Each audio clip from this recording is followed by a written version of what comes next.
2021ರಲ್ಲಿ ಚುನಾವಣೆ ಆದಾಗ ಜಾಫರ್ ಶರೀಫ್ ಅವರು ನಮ್ಮ ಕ್ಷೇತ್ರದಿಂದ ನಿಂತಿದ್ರು.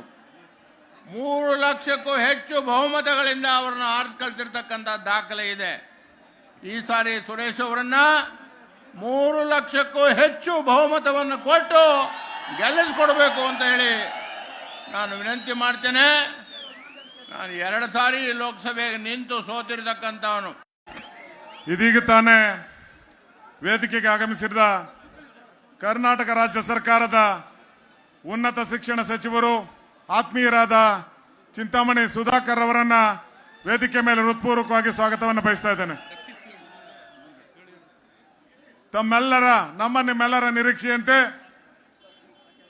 ತಮ್ಮನ್ನುದ್ದೇಶಿಸಿ ಈ ಜಿಲ್ಲೆಯ ಮಣ್ಣಿನ ಮಗ, ಕನಕಪುರದ ಸುಪುತ್ರ, ಸೋಲಿಲ್ಲದ ಸರದಾರ, ಈ ರಾಜ್ಯದ ಉಪಮುಖ್ಯಮಂತ್ರಿಗಳು, ಈ ರಾಜ್ಯಕ್ಕೆ ಕೀರ್ತಿಯನ್ನ ತಂದಂತ ಡಿ.ಕೆ. ಶಿವಕುಮಾರ್ ಸಾಹೇಬ್ರವರು ತಮ್ಮನ್ನು ಉದ್ದೇಶಿಸಿ ಮಾತನಾಡಬೇಕು ಅಂತ ಹೇಳಿ ವಿನಂತಿಸ್ತೇನೆ.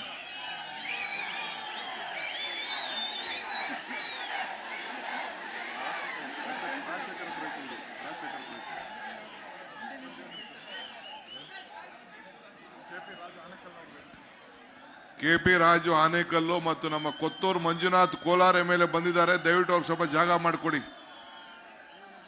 ಕೊತ್ತೂರು ಮಂಜು ಅವ್ರು ಬಿಡಿ, ಅವರು MLA ಅವರು ಬಿಡಿ ಸ್ವಲ್ಪ.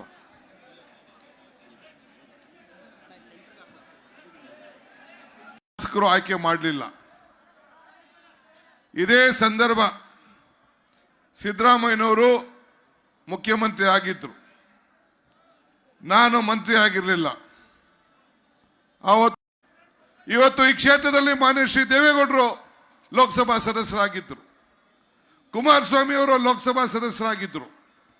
ಅವರು ಕೂಡ ನಿಮ್ಮ ಕ್ಷೇತ್ರಕ್ಕೆ, ನಿಮ್ಮ ಹಳ್ಳಿಗೆ ಎಷ್ಟು ಸತಿ ಬಂದಿದ್ದಾರೆ, ನಿಮ್ಮ ಕಷ್ಟ ಸುಖಕ್ಕೆ ಅಂತೇಳಿ ಈ ಸಿದ್ದರಾಮಯ್ಯನವರ ನೇತೃತ್ವದಲ್ಲಿ ಹೋಗಿ ಗವರ್ನರ್ಗೆ ನಾವು ಅರ್ಜಿಯನ್ನು ಕೊಟ್ಟು ಕುಮಾರಸ್ವಾಮಿ ಅವರು ಮುಖ್ಯಮಂತ್ರಿ ಆಗಲಿ ಅಂತೇಳಿ. ಪಾಪ ಕುಮಾರಣ್ಣ ಉಳಿಸ್ಕೊಳಕ್ ಆಗಲಿಲ್ಲ. ಇಡೀ ನಿಮ್ಮ ಕಾರ್ಯಕರ್ತರು ನೀವೆಲ್ಲ ಹೇಳಿದ್ರಿ, ನನ್ನ ಪಕ್ಷ ಹೇಳ್ತು ನನಗೆ, ಇಲ್ಲ ಇದು ಪಕ್ಷದ ತೀರ್ಮಾನ, ನೀನು ಒಪ್ಕೊಳ್ಳೇಬೇಕು ಅಂತೇಳಿ. 85ರಿಂದ ಸತತವಾಗಿ 7 ಬಾರಿ ಅವರ ವಿರುದ್ಧ ಹೋರಾಟವನ್ನು ಮಾಡಿಕೊಂಡು, ರಾಜಕಾರಣವನ್ನು ಮಾಡಿಕೊಂಡು ನಾನು ಬಂದಿದ್ದಂಥವನು. ಕುಮಾರಸ್ವಾಮಿಯನ್ನ ಚುನಾವಣೆಯಲ್ಲಿ ನೀವೆಲ್ಲ ಸೇರಿ ನನ್ನನ್ನು ಗೆಲ್ಲಿಸಿದ್ದಂಥವ್ರು.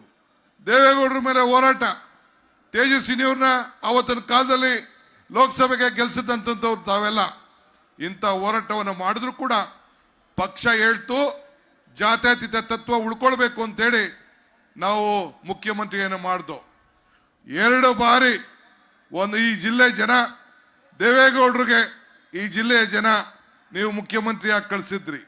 ದೇವೇಗೌಡರಿಗೆ ಕಾಂಗ್ರೆಸ್ ಪಕ್ಷ ಪ್ರಧಾನಮಂತ್ರಿಯಾಗಿ ಕಳಿಸ್ಕೊಟ್ರು. ಬಿಜೆಪಿ ಅವರು ಸೇರಿ ಇವತ್ತು ನಮ್ಮ ಧರ್ಮಸಿಂಗ್ ಸರ್ಕಾರವನ್ನು ಕಿತ್ತಾಕಿ ಇವತ್ತು ಬಿಜೆಪಿಯವರು ಕೂಡ 1 ಬಾರಿ ಇಲ್ಲಿಂದ ಮುಖ್ಯಮಂತ್ರಿಯಾಗಿ ಕುಮಾರಸ್ವಾಮಿ ಅವ್ರನ್ನ ಕಳಿಸ್ಕೊಟ್ರಿ. ಮತ್ತೆ ನಾವು ಕಾಂಗ್ರೆಸ್ ಪಕ್ಷ ಅವ್ರನ್ನ ಮುಖ್ಯಮಂತ್ರಿಯಾಗಿ ಕಳಿಸ್ಕೊಟ್ಟು ಇವತ್ತು 2 ಬಾರಿ ಇಲ್ಲಿಂದ ಮುಖ್ಯಮಂತ್ರಿ, ತಂದೆ 1 ಬಾರಿ ಮುಖ್ಯಮಂತ್ರಿ, ಕಾಂಗ್ರೆಸ್ನಿಂದ ಪ್ರಧಾನಮಂತ್ರಿ. ಇವತ್ತು ಈ ಕ್ಷೇತ್ರಕ್ಕೆ ಜನತಾದಳ ಅಭ್ಯರ್ಥಿ ಇಲ್ಲದೆ ಇವತ್ತು ಬಿಜೆಪಿ ಅಭ್ಯರ್ಥಿಯನ್ನ ಇವತ್ತು ಅವರ ಕುಟುಂಬದವ್ರಿಗೆ ನಿಲ್ಲಿಸಿದ್ದಾರೆ. ನಮ್ಗೇನು ಬೇಜಾರಿಲ್ಲ, ನಮ್ಗೇನು ಹೊಸ್ತೇನಲ್ಲ. ಈ ಹೋರಾಟ, ಈ ಐಕ್ಯತೆ ಇದ್ಯಾವುದು ನಮ್ಗೆ ಹೊಸ್ತೇನಲ್ಲ.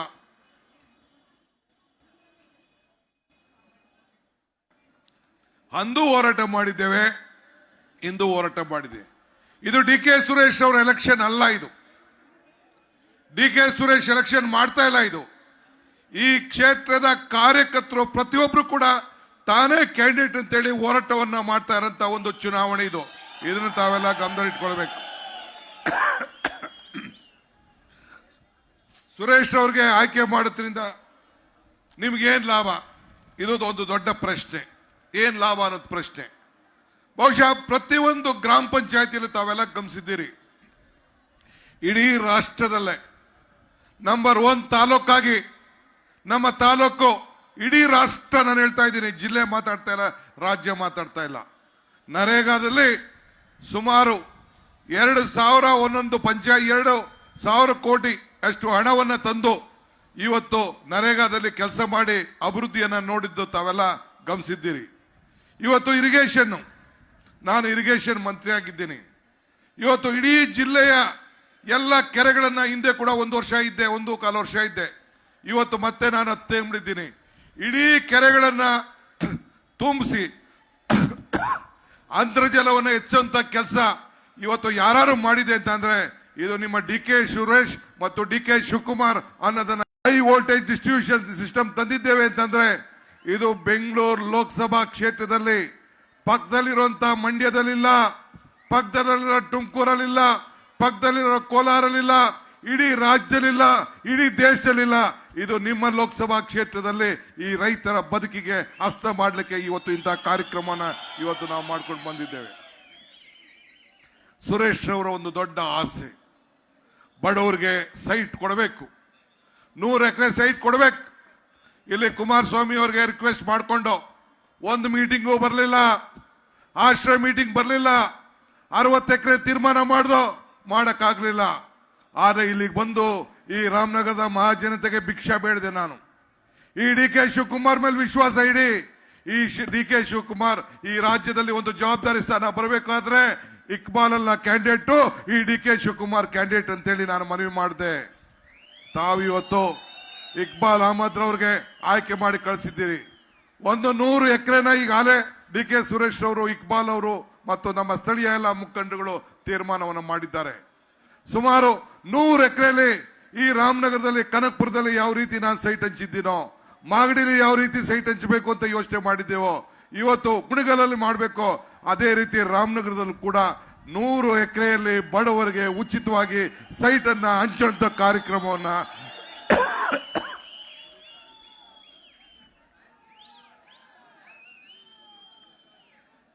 ಈಗಾಗಲೇ ತೀರ್ಮಾನ ಮಾಡಿದ್ದೇವೆ.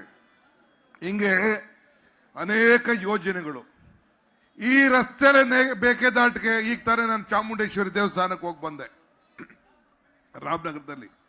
ನೆನ್ನೆ ಹೋಗ್ಬೇಕು ಅಂತಿದ್ದೆ, ಲೇಟ್ ಆಯ್ತು. ಕನಕಪುರದ ಇದರಲ್ಲಿ ಮೈಸೂರಲ್ಲಿ ಹೋಗಕ್ಕಾಗಲಿಲ್ಲ, ಇಲ್ಲಿ ಹೋಗಿ ಬಂದೆ. ಕಬ್ಬಾಳಮ್ಮನ ದೇವಸ್ಥಾನಕ್ಕೆ, ಕೆಂಗೇರಮ್ಮನ ದೇವಸ್ಥಾನಕ್ಕೆ ಹೋಗಿ, ಚಾಮುಂಡಿ ದೇವಸ್ಥಾನಕ್ಕೆ ಹೋಗಿ ನಾನು ನನ್ನ ಕುಟುಂಬ ಇಲ್ಲಿ ಬಂದು ನಿಮ್ಮ ಮುಂದೆ ನಿಂತಿದ್ದೇವೆ. ಆ ತಾಯಿಗೂ ಪ್ರಾರ್ಥನೆ ಮಾಡಿ ನೀರಿಗೋಸ್ಕರ ನಡಿಗೆ. ಯಾರಿಗೋಸ್ಕರ ಮಾಡ್ದೋ? ರಾಮನಗರ ಜಿಲ್ಲೆಗೆ ನೀರು ಬರುವುದಿಲ್ಲ, ಆದರೆ ರಾಮನಗರ ಜಿಲ್ಲೆಗೆ ಕುಡಿಯೋ ನೀರಿನ ವ್ಯವಸ್ಥೆ ಬೇಕು.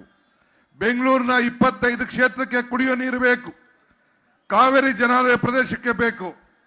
ಪಕ್ಷ ಭೇದವನ್ನು ಮರೆತು, ಜಾತಿ ಧರ್ಮವನ್ನು ಮರೆತು ಇವತ್ತು ನೀರಿಗೋಸ್ಕರ ಮೇಕೆದಾಟಿಗೆ ಪಾದಯಾತ್ರೆ ಮಾಡ್ದು.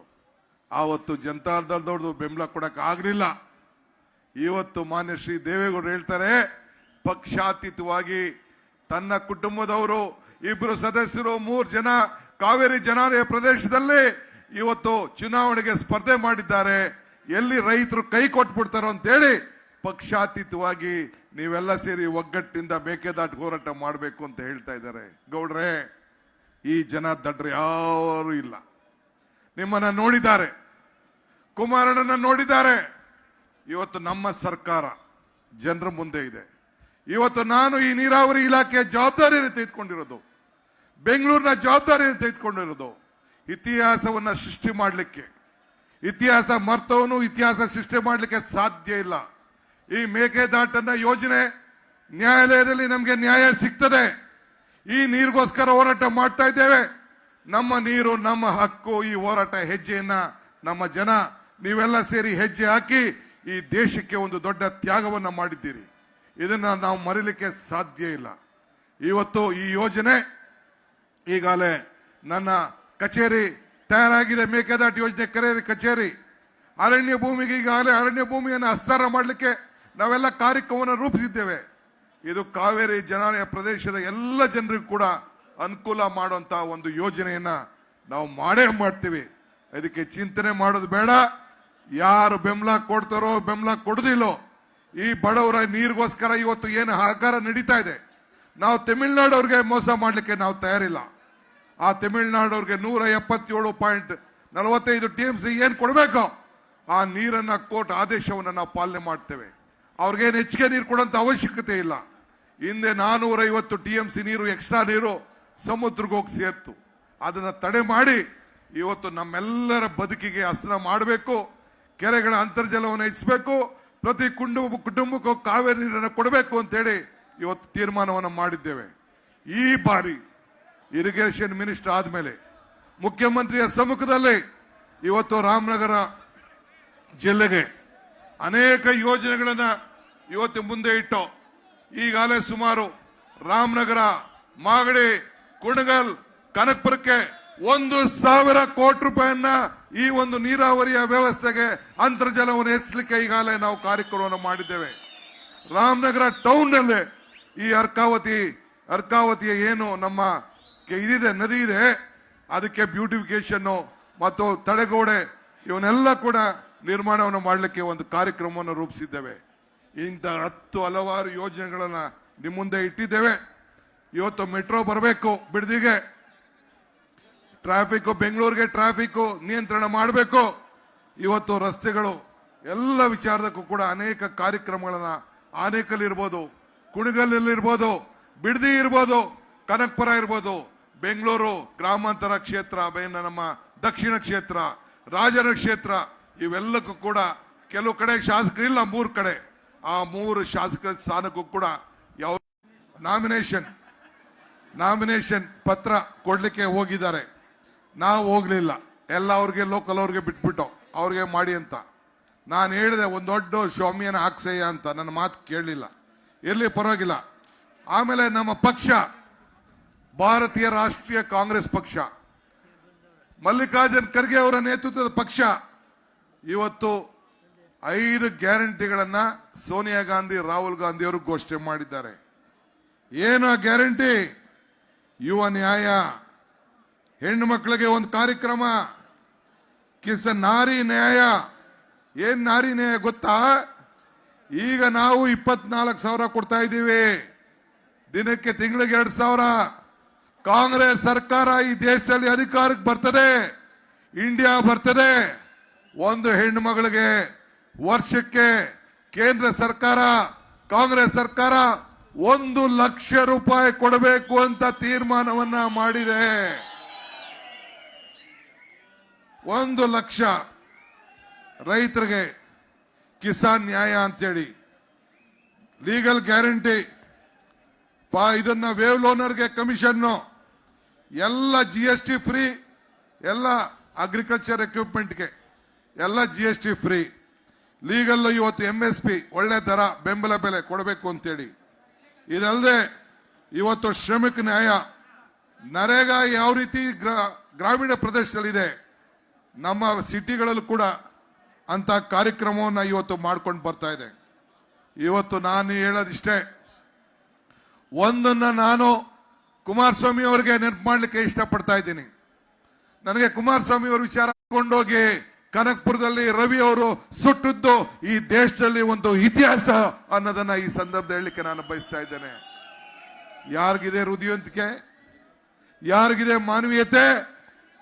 ಯಾರಿಗಿದೆ ಮಾನವೀಯತೆ? ಕುಮಾರಣ್ಣ ಎಲ್ಲೋಗಿದೆ? ನಿನ್ನ ಅಭ್ಯರ್ಥಿ ಎಲ್ಲೋಗಿದ್ದ? ನಿನ್ನ ಕುಟುಂಬ ಎಲ್ಲೋಗಿತ್ತು? ಇದಕ್ಕೆ ನೀ ಮೊದಲು ಉತ್ತರ ಕೊಡಬೇಕು. ಈ ಮತದಾರರಿಗೆ ಇದು ಉತ್ತರ ಕೊಡಬೇಕು. ಕಷ್ಟ ಕಾಲದಲ್ಲಿ ಜನ ಇಲ್ಲದೆ ಹೋದಾಗ, ನೀ ಸಹಾಯ ಮಾಡೋಕ್ಕಾದಾಗ, ನಿನ್ನ ಕೈಲಿ ಅಧಿಕಾರ ಇದ್ದಾಗ ಈ ಬಡ ಜನತೆಗೆ ಸಹಾಯ ಮಾಡೋಕ್ಕಾಗಲಿಲ್ಲ. ಇಲ್ಲಿ ಹಾಸ್ಪಿಟಲ್ ನಿಂತಿದೆ, ಯಾರು ಕಟ್ಸಿದ್ರು? ಸಿದ್ದರಾಮಯ್ಯನ ಸರ್ಕಾರದಲ್ಲಿ DK ಶಿವಕುಮಾರ್ ಈ ಹಾಸ್ಪಿಟಲ್ ಕಟ್ಸಿದ್ರು. ಈಗ ಅಧಿಕಾರ ಇಲ್ಲದೆ ಈಗ ನೀನೇನು ಅಧಿಕಾರಕ್ಕೆ ಮಾಡೋದು? ಅಲ್ಲಮ್ಮ ಪ್ರಭುಗಳು ಮಾತು ಹೇಳ್ತಾರೆ, ಕೊಟ್ಟ ಕುದುರೆಯನ್ನು ಹೇರಲು ಹರಿಯದೆ ಮತ್ತೊಂದು ಕುದುರೆಯನ್ನು ಹೇರಲು ಬಯಸುವನು ವೀರನು ಅಲ್ಲ ಶೂರನು ಅಂತ. ಅಧಿಕಾರ ಇದ್ದಾಗ ಏನು ಮಾಡಕ್ಕಾಗ್ಲಿಲ್ಲ, ಅಧಿಕಾರ ಇಲ್ಲ, ಏನ್ರಿ ಮಾಡ್ತೀರಿ ನೀವು? ಹಂಗೆ ತಮ್ಮ ನಾನು ಕೇಳೋದಿಷ್ಟೇ, ನಿಮ್ಮ ಸೇವೆಗೆ ಸಿದ್ಧವಾಗಿದ್ದೇವೆ. ಕೇಂದ್ರ ಸರ್ಕಾರ ನಮ್ಮ ಗ್ಯಾರಂಟಿ ಬಗ್ಗೆ ಯಾವ ರೀತಿ ಮಾತಾಡಿದ್ರು, DK ಸುರೇಶ್ ಅವರು ನಮ್ಮ ರಾಜ್ಯಕ್ಕೆ ಆಗ್ತಾ ಇರುವಂತ ಅನ್ಯಾಯ, ನಮ್ಮ ತೆರಿಗೆ ನಮ್ಮ ಹಕ್ಕು ಹೋರಾಟವನ್ನ ನಿಮ್ಮ ಪರವಾಗಿ ಮಾಡಿದ್ರು. ಅದಕ್ಕೆ ಏನೆಲ್ಲ ಆಯ್ತು ಅದರ ಮುಖ್ಯಮಂತ್ರಿಗಳು ಮಾತಾಡ್ತಾರೆ. ಇಷ್ಟು ಹೇಳಿ ತಾವೆಲ್ಲ DK ಸುರೇಶ್ ಅವರಲ್ಲ, ಡಿ ಕೆ ಸುರೇಶ್ ಅವ್ರನ್ನ ಇವತ್ತು ಅತಿ ಹೆಚ್ಚಿನ ಮತ್ತಿಂದ ಇವತ್ತು ತಮಗೆಲ್ಲ ಗೊತ್ತಿದೆ, ಚನ್ನಪಟ್ಟಣ ರಾಮನವ್ರಿಗೆ ಕುಡಿಯೋ ನೀರಿಗೋಸ್ಕರ ಸತ್ತೇಗಾಲದಿಂದ 540 ಕೋಟಿ ರೂಪಾಯಿ ಯೋಜನೆ. ಯಾರಿಗೋಸ್ಕರ? ನಿಮ್ಮ ಬದುಕಿಗೋಸ್ಕರ. ಇಷ್ಟೆಲ್ಲ ಕಾರ್ಯಕ್ರಮಗಳನ್ನು ರೂಪಿಸಿದ್ದೇವೆ. ಇನ್ನ ಬೇರೆ ಬೇರೆ ದಿನ ಬಂದು ಇನ್ನ ಬೇರೆ ಬೇರೆ ವಿಚಾರ ನಾನು ಮಾತಾಡ್ತಾ ಇದ್ದೇನೆ. ಎಲ್ಲ ಹಿಂದೆ ಜನ ಎಲ್ಲ ತಗಲಾಕೊಂಡಿದ್ದಾರೆ. ಬಿಸಿನಲ್ಲಿ ಇದ್ದೀರಿ, ಮುಖ್ಯಮಂತ್ರಿಗಳು ಮಾತಾಡಬೇಕು. ಆಮೇಲೆ ಅಷ್ಟೊತ್ತಿಗೆ ಸುರೇಶ್ ಬಂದು ಅವರು ಕೂಡ ಮಾತಾಡ್ತಾರೆ. ತಮ್ಮ ಆಶೀರ್ವಾದ ಇರಲಿ. ಸುರೇಶ್ ಅವ್ರನ್ನ ಅತಿ ಹೆಚ್ಚು ಹೋದ ಸಾರಿ 2,30,000 ಹಂತದಿಂದ ಗೆಲ್ಸಿದ್ರಿ. ಈಗ ಕನಿಷ್ಠ ಪಕ್ಷ 3 ಲಕ್ಷ ಅಂತರದಿಂದ ತಾವೆಲ್ಲ ಗೆಲ್ಲಿಸಬೇಕು, ಸಂಸತ್ಗೆ ಕಳಿಸ್ಬೇಕು. ಯಾವ ಮೋದಿ ಅಲೆ ಇಲ್ಲ. ಇದೆಯಾ ಮೋದಿ ಅಲೆ? ಯಾರಲೆ ಇರೋದು? 5 ಗ್ಯಾರಂಟಿಗಳ ಅಲೆ, ಕಾಂಗ್ರೆಸ್ ಅಲೆ, ಸುರೇಶ್ ಅಲೆ, ಸಿದ್ದರಾಮಯ್ಯನವರ ಅಲೆ, ಮಲ್ಲಿಕಾರ್ಜುನ್ ಖರ್ಗೆ ಅವರ ಅಲೆ, ಸೋನಿಯಾ ಗಾಂಧಿ ಅವರ ಅಲೆ. ತಾವೆಲ್ಲ ಸೇರಿ ಹಳ್ಳಿಗೆ ಹೋಗಿ ಈ ಯುದ್ಧ ಮಾಡಿ ನನಗೆ ಇಡೀ ದೇಶಕ್ಕೆ ಸಂದೇಶ ಕೊಟ್ರಿ. 1,23,000 ಅಂತರದಿಂದ ಗೆಲ್ಲಿಸಿ ಇಡೀ ದೇಶಕ್ಕೆ ಒಂದು ದೊಡ್ಡ ಶಕ್ತಿ ಕೊಟ್ರಿ. ನಿಮ್ಮೆಲ್ಲರೂ ಕೂಡ ಒಂದು ಸಾಕ್ಷಾಂಗ ನಮಸ್ಕಾರಗಳು.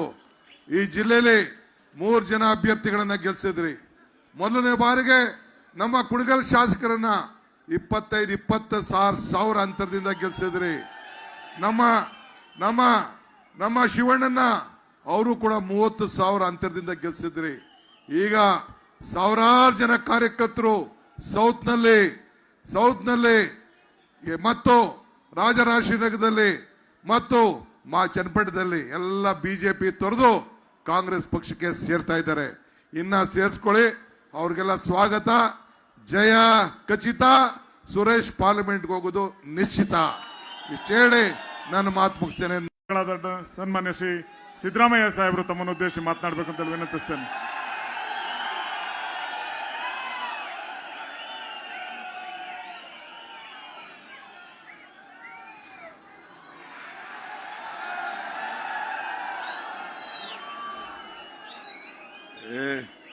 ಅಲ್ಲಿ ಮಾಡಬೇಡಿ ಪ್ಲೀಸ್, ಡಿಸ್ಟರ್ಬ್ ಆಗತ್ತೆ.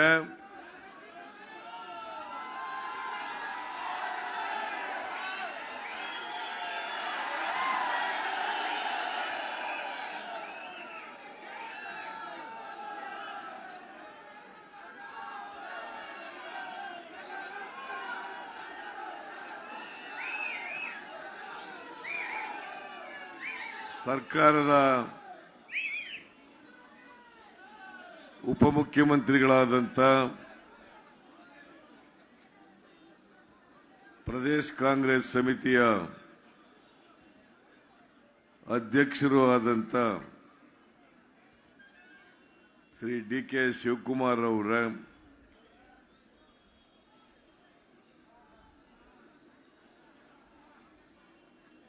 ಉನ್ನತ ಶಿಕ್ಷಣ ಸಚಿವರಾದಂಥ ಶ್ರೀ ಸುಧಾಕರ್ ಅವರ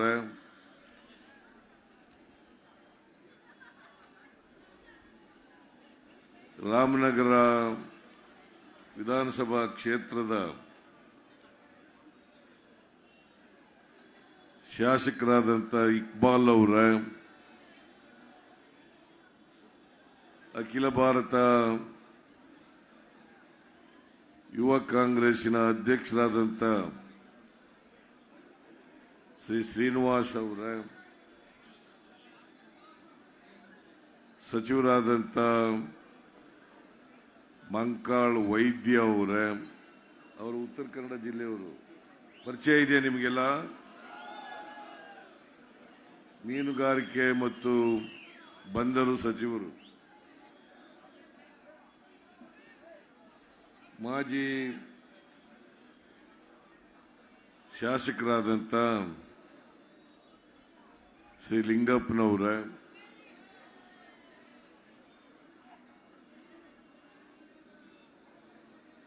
ಗ್ಯಾರಂಟಿಗಳ ಅನುಷ್ಠಾನ ಸಮಿತಿಯ ರಾಜ್ಯ ಮಟ್ಟದ ಅಧ್ಯಕ್ಷರು ಆದಂಥ ಶ್ರೀ ಎಚ್.ಎಂ. ರೇವಣ್ಣ ಅವರ, ಮಾಜಿ ಮಂತ್ರಿಗಳಾದಂಥ ಪಿ.ಜಿ.ಆರ್. ಸಿಂಧ್ಯಾ ಅವರ, ಮೇಲ್ಮನೆಯ ಸದಸ್ಯರಾದಂಥ ಸುಧಾಮ್ ದಾಸ್ ಅವರ, ಕೋಲಾರ ಶಾಸಕರಾದಂಥ ಶ್ರೀ ಕೊತ್ತನೂರು ಮಂಜುನಾಥ್ ಅವರ,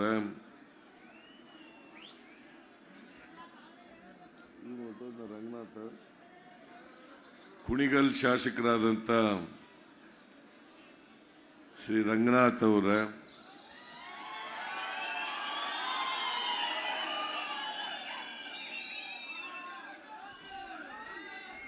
ವೇದಿಕೆ ಮೇಲಿರ್ತಕ್ಕಂಥ ಎಲ್ಲ ನಮ್ಮ ಪಕ್ಷದ ಮುಖಂಡರುಗಳ, ಇಲ್ಲಿ ಇಷ್ಟೊಂದು ಉರಿ ಬಿಸಿಲಿನಲ್ಲೂ ಕೂಡ ಸೇರಿರ್ತಕ್ಕಂಥ ಎಲ್ಲ ಆತ್ಮೀಯ ಅಣ್ಣ ತಮ್ಮಂದಿರ, ಅಕ್ಕ ತಂಗಿಯರ, ಮಾಧ್ಯಮದ ಗೆಳೆಯರೇ, ನಮ್ಮ ಅಭ್ಯರ್ಥಿ ಡಿ.ಕೆ. ಸುರೇಶ್ ಅವರು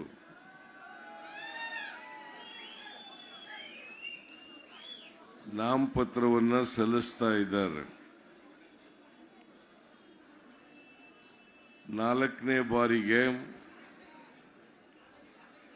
ಕಾಂಗ್ರೆಸ್ ಪಕ್ಷ ಅವರನ್ನ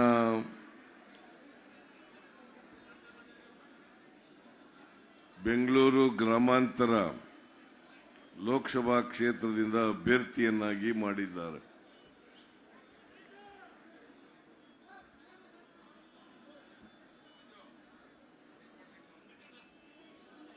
ಈಗಾಗಲೇ ಡಿ.ಕೆ. ಸುರೇಶ್ ಅವರು ಸಿ.ಕೆ. ಶಿವಕುಮಾರ್ ಅವರು ಹೇಳಿದಂತೆ ಡಿ.ಕೆ. ಸುರೇಶ್ ಅವರು ಬಹಳ ಕ್ರಿಯಾಶೀಲ ರಾಜಕಾರಣಿ.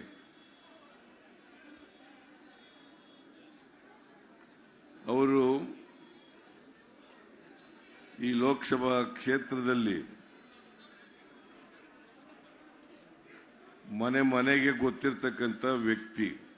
ಕಾರಣ ಯಾಕಪ್ಪ ಅಂತಂದ್ರೆ ಅವರು ಲೋಕಸಭಾ ಸದಸ್ಯರಾದರೂ ಕೂಡ ಸಾಮಾನ್ಯ ಕಾರ್ಯಕರ್ತರಂತೆ ಜನಸಂಪರ್ಕವನ್ನು ಹೊಂದಿರತಕ್ಕಂಥ ವ್ಯಕ್ತಿ. ಜೊತೆಗೆ ಈ ಕ್ಷೇತ್ರದ ಸರ್ವತೋಮುಖ ಅಭಿವೃದ್ಧಿಗೆ ಹಗಲು ಇರುಳು ದುಡಿತಕ್ಕಂಥ ವ್ಯಕ್ತಿ. ಅಂತ ವ್ಯಕ್ತಿಯನ್ನ ಕಾಂಗ್ರೆಸ್ ಪಕ್ಷ ಮತ್ತೆ ಅವರನ್ನ ಅಭ್ಯರ್ಥಿಯನ್ನಾಗಿ ಮಾಡಿದೆ. ನಿಮ್ಮೆಲ್ಲರ ಸೌಭಾಗ್ಯ ಇದು. ಡಿ.ಕೆ. ಸುರೇಶ್ ಅಂತವರನ್ನ ನಿಮ್ಮ ಪ್ರತಿನಿಧಿಯಾಗಿ ಲೋಕಸಭೆಗೆ ಕಳಿಸ್ತಕ್ಕಂಥದ್ದು ನಿಮ್ಮ ಸೌಭಾಗ್ಯ. ಇಂಥ ವ್ಯಕ್ತಿಗಳು ಲೋಕಸಭೆಗೆ ಹೋದ್ರೆ ನಿಮ್ಮ ಧ್ವನಿಯಾಗಿ ಅವರು ಕೆಲಸವನ್ನ ಮಾಡ್ತಾರೆ. ಇದನ್ನ ನೀವೆಲ್ಲರೂ ಕೂಡ ಅರ್ಥ ಮಾಡ್ಕೊಂಡಿದ್ದೀರಿ ಅಂತಕ್ಕಂಥದ್ದು ನನ್ನ ಭಾವನೆ.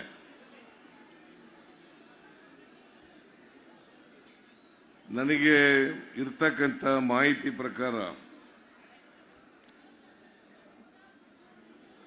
ಡಿ.ಕೆ. ಸುರೇಶ್ ಅವರು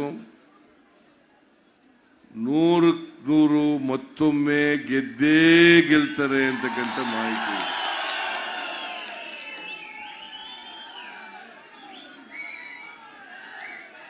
ನಾನು ಮುಖ್ಯಮಂತ್ರಿಯಾಗಿ ಈ ಮಾತನ್ನ ಹೇಳ್ತಾ ಇದ್ದೇನೆ. ಪ್ರತಿನಿತ್ಯ ನನಗೆ ಇನ್ಫಾರ್ಮೇಶನ್ ಸಿಗ್ತದೆ. ಅದರ ಆಧಾರದ ಮೇಲೆ BJP JDS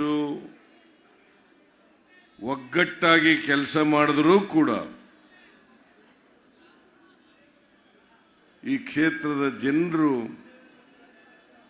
D K Suresh ಅವರಿಗೆ ಆಶೀರ್ವಾದ ಮಾಡೇ ಮಾಡ್ತಾರೆ ಅಂತಕ್ಕಂಥ ವಿಶ್ವಾಸ ಇದೆ.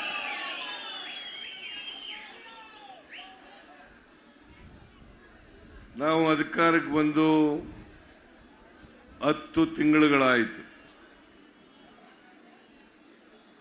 10 ತಿಂಗಳುಗಳಾಯಿತು. ನಾವು ಚುನಾವಣೆಗಿಂತ ಪೂರ್ವದಲ್ಲಿ ನಾನು ಡಿ ಕೆ ಶಿವಕುಮಾರ್ ಅವರು ಈ ರಾಜ್ಯದ ಜನರಿಗೆ ಅನೇಕ ಭರವಸೆಗಳನ್ನು ನಾವು ಕೊಟ್ಟಿದ್ದೆವು. ಅವುಗಳಲ್ಲಿ ಪ್ರಮುಖವಾದವು 5 ಗ್ಯಾರಂಟಿಗಳು. ನಾವು ಅಧಿಕಾರಕ್ಕೆ ಬಂದ ತಕ್ಷಣ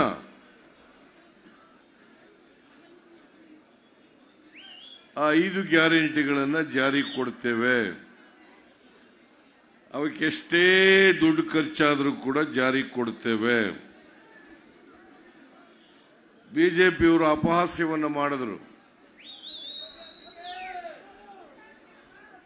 ಈ ಗ್ಯಾರಂಟಿಗಳನ್ನು ಜಾರಿಗೆ ಕೊಡ್ಲಿಕ್ಕೆ ಸಾಧ್ಯ ಆಗಲ್ಲ. ಒಂದು ವೇಳೆ ಕೊಟ್ಟರೆ ರಾಜ್ಯದ ಖಜಾನೆ ಖಾಲಿ ಆಗ್ಬಿಡ್ತದೆ. ಅಭಿವೃದ್ಧಿ ಕೆಲಸಗಳಿಗೆ ದುಡ್ಡಿಲ್ಲದಾಗ ಆಗ್ತದೆ.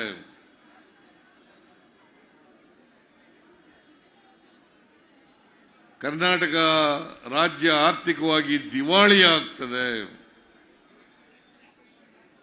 ಹೀಗೆ ನಮ್ಮ ಮೇಲೆ ಟೀಕೆಗಳನ್ನು ಈ ಗ್ಯಾರಂಟಿಗಳನ್ನು ಮಾಡಿದ ಮೇಲೆ ಮಾಡಿದ್ರು. ನಾವು ಯಾವ ಟೀಕೆಗಳಿಗೂ ಕೂಡ ವಿಚಲಿತರಾಗಲಿಲ್ಲ.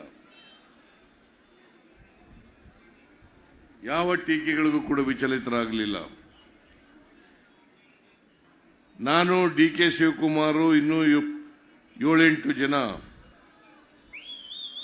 ಮೇ 20ನೇ ತಾರೀಕು 2023 ಪ್ರಮಾಣ ವಚನ ಸ್ವೀಕಾರ ಮಾಡಿದ್ರು. ನೇರವಾಗಿ ಕಂಠೀರವ ಸ್ಟೇಡಿಯಂನಿಂದ ಕ್ಯಾಬಿನೆಟ್ ಹಾಲ್ಗೆ ಹೋಗಿ ಅವತ್ತೇ ತೀರ್ಮಾನ ಮಾಡೋದು 5 ಗ್ಯಾರಂಟಿಗಳನ್ನು ಜಾರಿ ಕೊಡಬೇಕು ಅಂತೇಳಿ ಆದೇಶವನ್ನು ಮಾಡೋದು.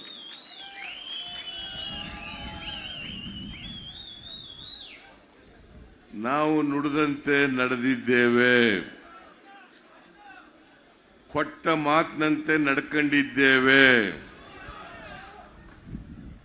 ಹೌದು ಅಲ್ಲ? ಬಿಜೆಪಿಯವರು ಕೊಟ್ಟ ಮಾತಿಗೆ ನಡ್ಕೊಂಡಿದ್ದಾರ? ಇಲ್ಲ. ಮತ್ತೆ ಬಿಜೆಪಿಗೆ ಯಾಕೆ ವೋಟ್ ಹಾಕಬೇಕು ಹೇಳಿ ನೀವೇ. ನಾವು ಕೊಟ್ಟ ಮಾತಿನಂತೆ ನಡ್ಕೊಂಡಿದ್ದೀವಿ. ಈ ರಾಜ್ಯದ ಬಡವರು, ದಲಿತರು, ಹಿಂದುಳಿದವರು, ಕಾರ್ಮಿಕರು, ಮಹಿಳೆಯರು, ರೈತರು, ಈ ಎಲ್ಲ ವರ್ಗದ ಜನರಿಗೂ ಕೂಡ ನಮ್ಮ 5 ಗ್ಯಾರಂಟಿಗಳನ್ನು ಇವತ್ತು ಜಾರಿ ಮಾಡಿ ಅವರಿಗೆ ಫಲಾನುಭವಿಗಳಿಗೆ ತಲುಪಿಸ್ತಕ್ಕಂಥ ಕೆಲಸವನ್ನು ಮಾಡಿದ್ದೀವಿ. ಇನ್ನೊಂದನ್ನು ನೀವು ಜ್ಞಾಪಕ ಇಟ್ಕೋಬೇಕು. ಈ 5 ಗ್ಯಾರಂಟಿಗಳನ್ನು ಜಾರಿ ಕೊಟ್ಟಿರುವಾಗ ಯಾರು ಮಧ್ಯವರ್ತಿಗಳಿಲ್ಲ. ಒಬ್ರು ಮಧ್ಯವರ್ತಿಗಳಿಲ್ಲ. ನೇರವಾಗಿ ಫಲಾನುಭವಿಗಳ ಅಕೌಂಟ್ಗಳಿಗೆ ಹಣವನ್ನು ತಲುಪಿಸ್ತಕ್ಕಂಥ ಕೆಲಸವನ್ನು ನಾವು ಮಾಡ್ತಾ ಇದ್ದೇವೆ. ಹೌದಲ್ಲ?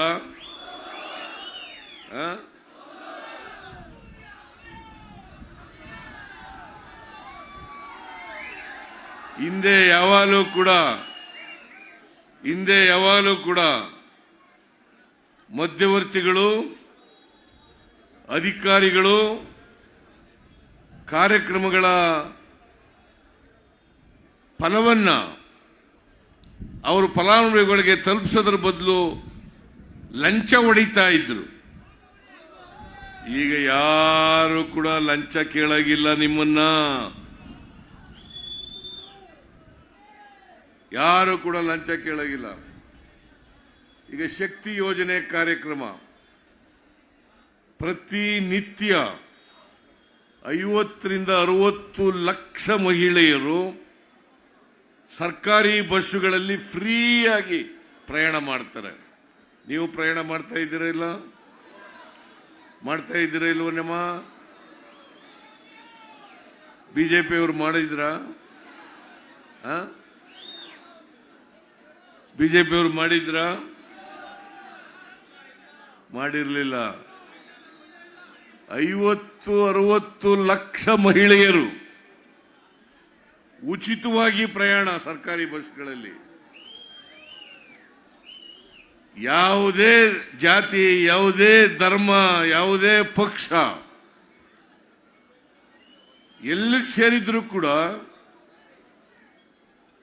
ಅವರು ಯಾವುದೇ ಧರ್ಮಕ್ಕೆ ಸೇರಿರಲಿ, ಜಾತಿಗೆ ಸೇರಿರಲಿ, ಯಾವುದೇ ಪಕ್ಷಕ್ಕೆ ಸೇರಿರಲಿ, ಎಲ್ಲ ಹೆಣ್ಣುಮಕ್ಕಳುಗಳು ಕೂಡ ಫ್ರೀಯಾಗಿ ಟ್ರಾವೆಲ್ ಮಾಡಬಹುದು.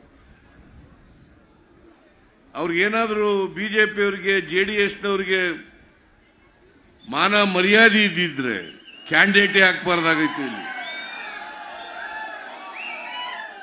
ಯಾಕಂತಂದ್ರೆ ಬಿಜೆಪಿ JDSನ ಹೆಣ್ಣು ಮಕ್ಕಳು ಕೂಡ ಬಸ್ನಲ್ಲಿ ಫ್ರೀಯಾಗಿ ಟ್ರಾವೆಲ್ ಮಾಡ್ತಾರೆ.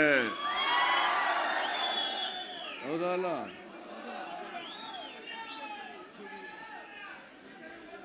ಬಿಜೆಪಿಯ ಹೆಣ್ಮಕ್ಳು, JDSನ ಹೆಣ್ಮಕ್ಳು ಅವರು ಕೂಡ ಫ್ರೀಯಾಗಿ ಟ್ರಾವೆಲ್ ಮಾಡುತ್ತಾರೆ.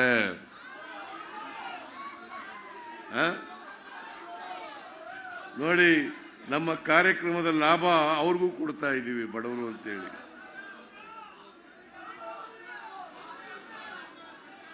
ನಾವು ಅಧಿಕಾರಕ್ಕೆ ಬಂದ 20ನೇ ತಾರೀಕು ಅಧಿಕಾರಕ್ಕೆ ಬಂದದ್ದು. ಜೂನ್ 11ನೇ ತಾರೀಕಿಗೆ ವಿಧಾನಸೌಧದ ಮುಂಭಾಗದಲ್ಲಿ ಈ ಕಾರ್ಯಕ್ರಮಕ್ಕೆ ಚಾಲನೆಯನ್ನ ಕೊಟ್ಟು, ಇಲ್ಲ ರಾಮಲಿಂಗಾರೆಡ್ಡಿ ಅವರು ನಾಮಿನೇಷನ್ ಹಾಕಕ್ಕೆ ಹೋಗಿರ್ಬೇಕು ಅನ್ನೋ ಕಾಣಿಸುತ್ತೆ. ಜಿಲ್ಲಾ ಉಸ್ತುವಾರಿ ಸಚಿವರು ಅವರು, ನಾನು, DK ಶಿವಕುಮಾರ್, ನಾವು 3 ಜನಗಳು ಕೂಡ ಅದನ್ನ ಚಾಲನೆ ಕೊಟ್ಟು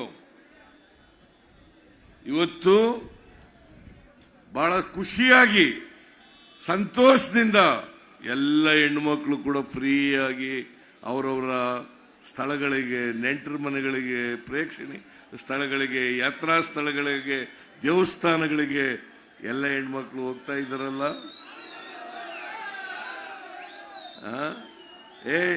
ನೀನ್ಯಾಕೆ ಕೈ ಹಿಡ್ಕೆ ಎತ್ತಿ? ಆ ಯಮನೆ ಎತ್ತಾಳೆ ಬಿಡಪ್ಪ.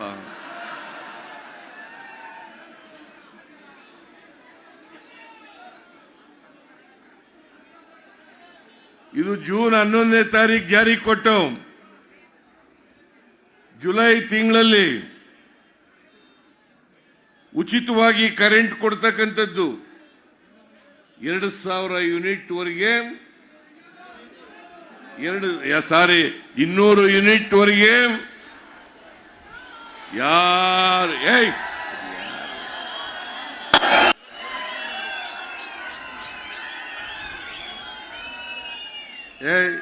ಅವ್ರು ಯಾರ ಪೊಲೀಸ್ ಅವ್ರು ಕಳಿಸ್ರಿ ಅವ್ರನ್ನ ಆಚೆಗೆ.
ಕ್ಯಾಬಿನೆಟ್ ಅಲ್ಲಿ ಅರ್ಧ ಗಂಟೆಗೆ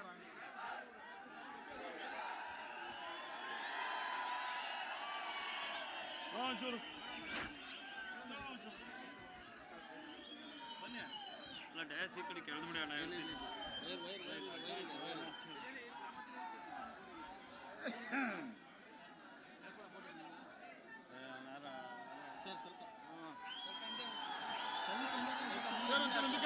ಸಾಹೇಬ್ರು ಬಂದ್ರು.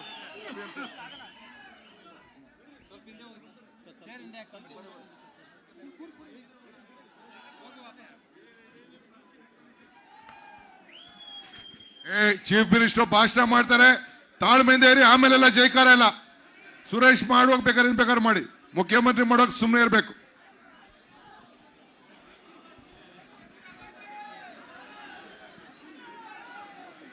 ಕೂತ್ಕೊಳ್ಳಿ ಎಲ್ಲ.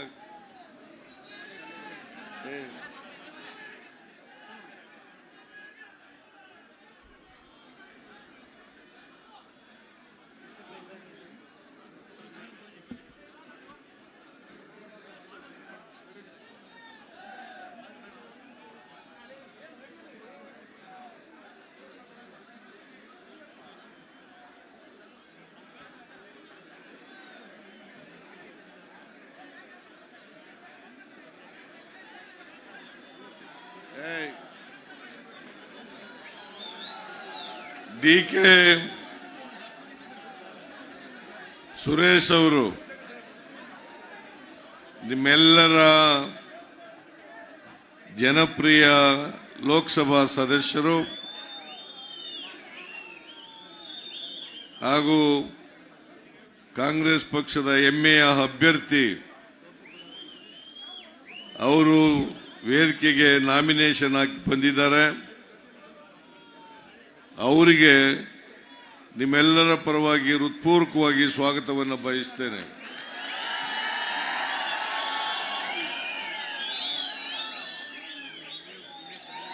ಲಿಂಗಪ್ಪ ಕೂತ್ಕೋ ಇಲ್ಲೇ ಕೂತು.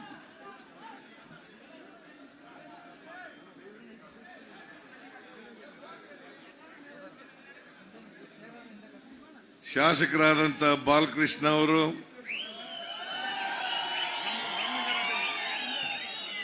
ರವಿ ಅವರು, ಈ ಜಿಲ್ಲೆಯ ಉಸ್ತುವಾರಿ ಸಚಿವರಾದಂಥ ರಾಮಲಿಂಗಾರೆಡ್ಡಿ ಅವರು, ಎಲ್ಲವರು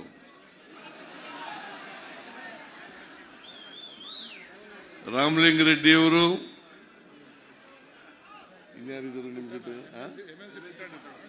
ಮೇಲ್ಮನೆಯ ಸದಸ್ಯರಾದಂಥ ಪುಟ್ಟಣ್ಣ ಅವರು, ಆನೇಕಲ್ ಶಾಸಕರಾದಂಥ ಶಿವಣ್ಣ ಅವರು,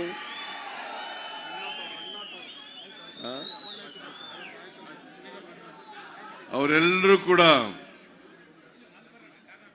ಸುರೇಶ್ ಅವ್ರ ಜೊತೆಯಲ್ಲಿ ನಾಮಪತ್ರ ಸಲ್ಲಿಸಿ ವೇದಿಕೆಗೆ ನಿಮ್ಮ ಆಶೀರ್ವಾದವನ್ನು ಪಡೀಲಿಕ್ಕೋಸ್ಕರ ಬಂದಿದ್ದಾರೆ. ಅವರೆಲ್ಲರಿಗೂ ಕೂಡ ನಿಮ್ಮೆಲ್ಲರ ಪರವಾಗಿ ಹಾರ್ದಿಕವಾದಂಥ ಶುಭಾಶಯ ಸ್ವಾಗತವನ್ನು ಕೋರಲಿಕ್ಕೆ ಬಯಸ್ತಾ ಇದ್ದೇನೆ.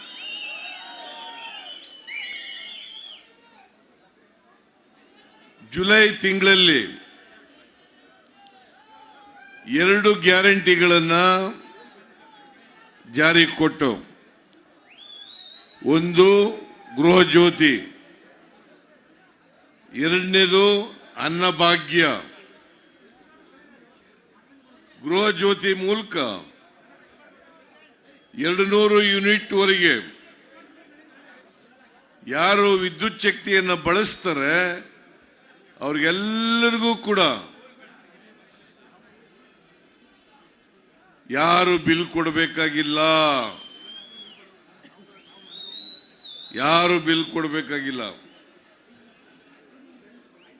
ನಾವು ಅಧಿಕಾರಕ್ಕೆ ಬಂದ್ರೆ 10 kg ಅಕ್ಕಿಯನ್ನು ಕೊಡ್ತೇವೆ ಅಂತ ಹೇಳಿದ್ದು.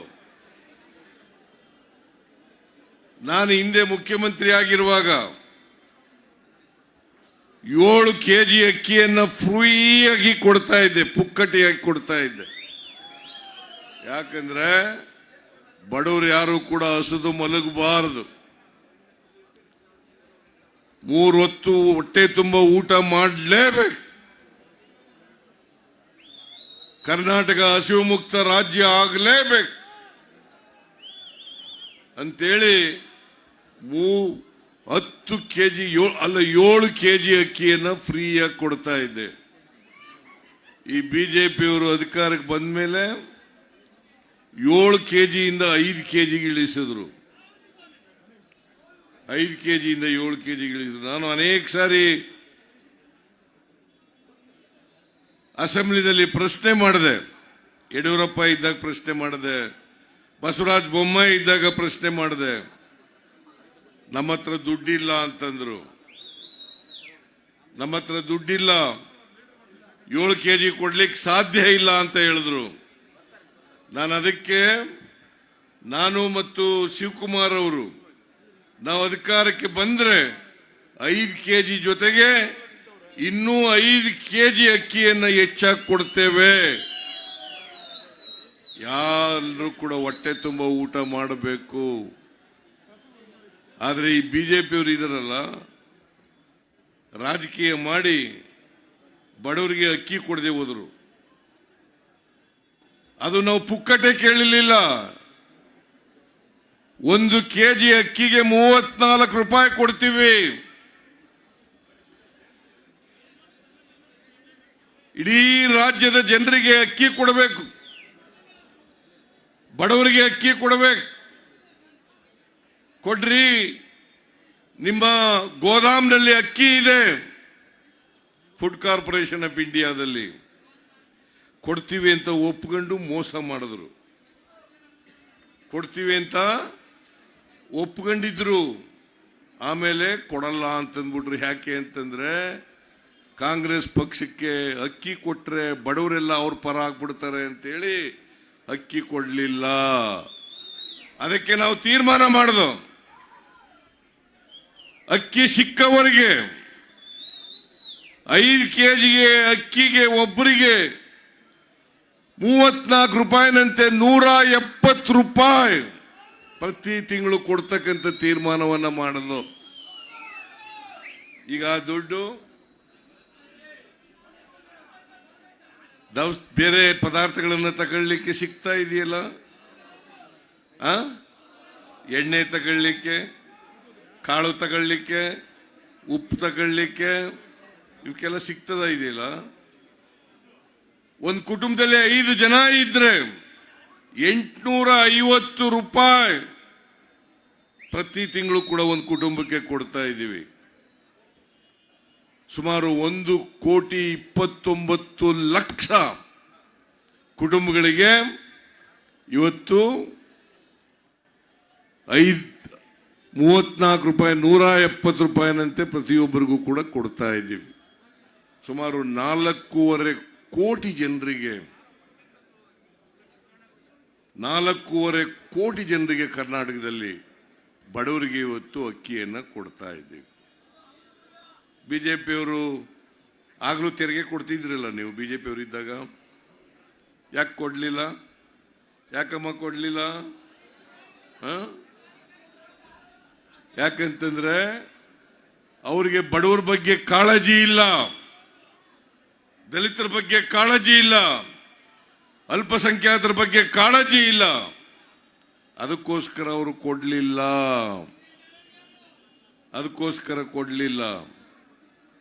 ನಾವು ಇವತ್ತು ಗೃಹ ಜ್ಯೋತಿ ಕಾರ್ಯಕ್ರಮವನ್ನು ಜಾರಿ ಕೊಟ್ಟು, ಅನ್ನಭಾಗ್ಯ ಕಾರ್ಯಕ್ರಮ ಕೊಟ್ಟು, ಶಕ್ತಿ ಯೋಜನೆ ಕಾರ್ಯಕ್ರಮ ಕೊಟ್ಟು, ಗೃಹ ಲಕ್ಷ್ಮಿ ಯೋಜನೆಯನ್ನ ಆಗಸ್ಟ್ ತಿಂಗಳಲ್ಲಿ ಮೈಸೂರಿನಲ್ಲಿ ಅದಕ್ಕೆ ಚಾಲನೆಯನ್ನು ಕೊಟ್ಟು,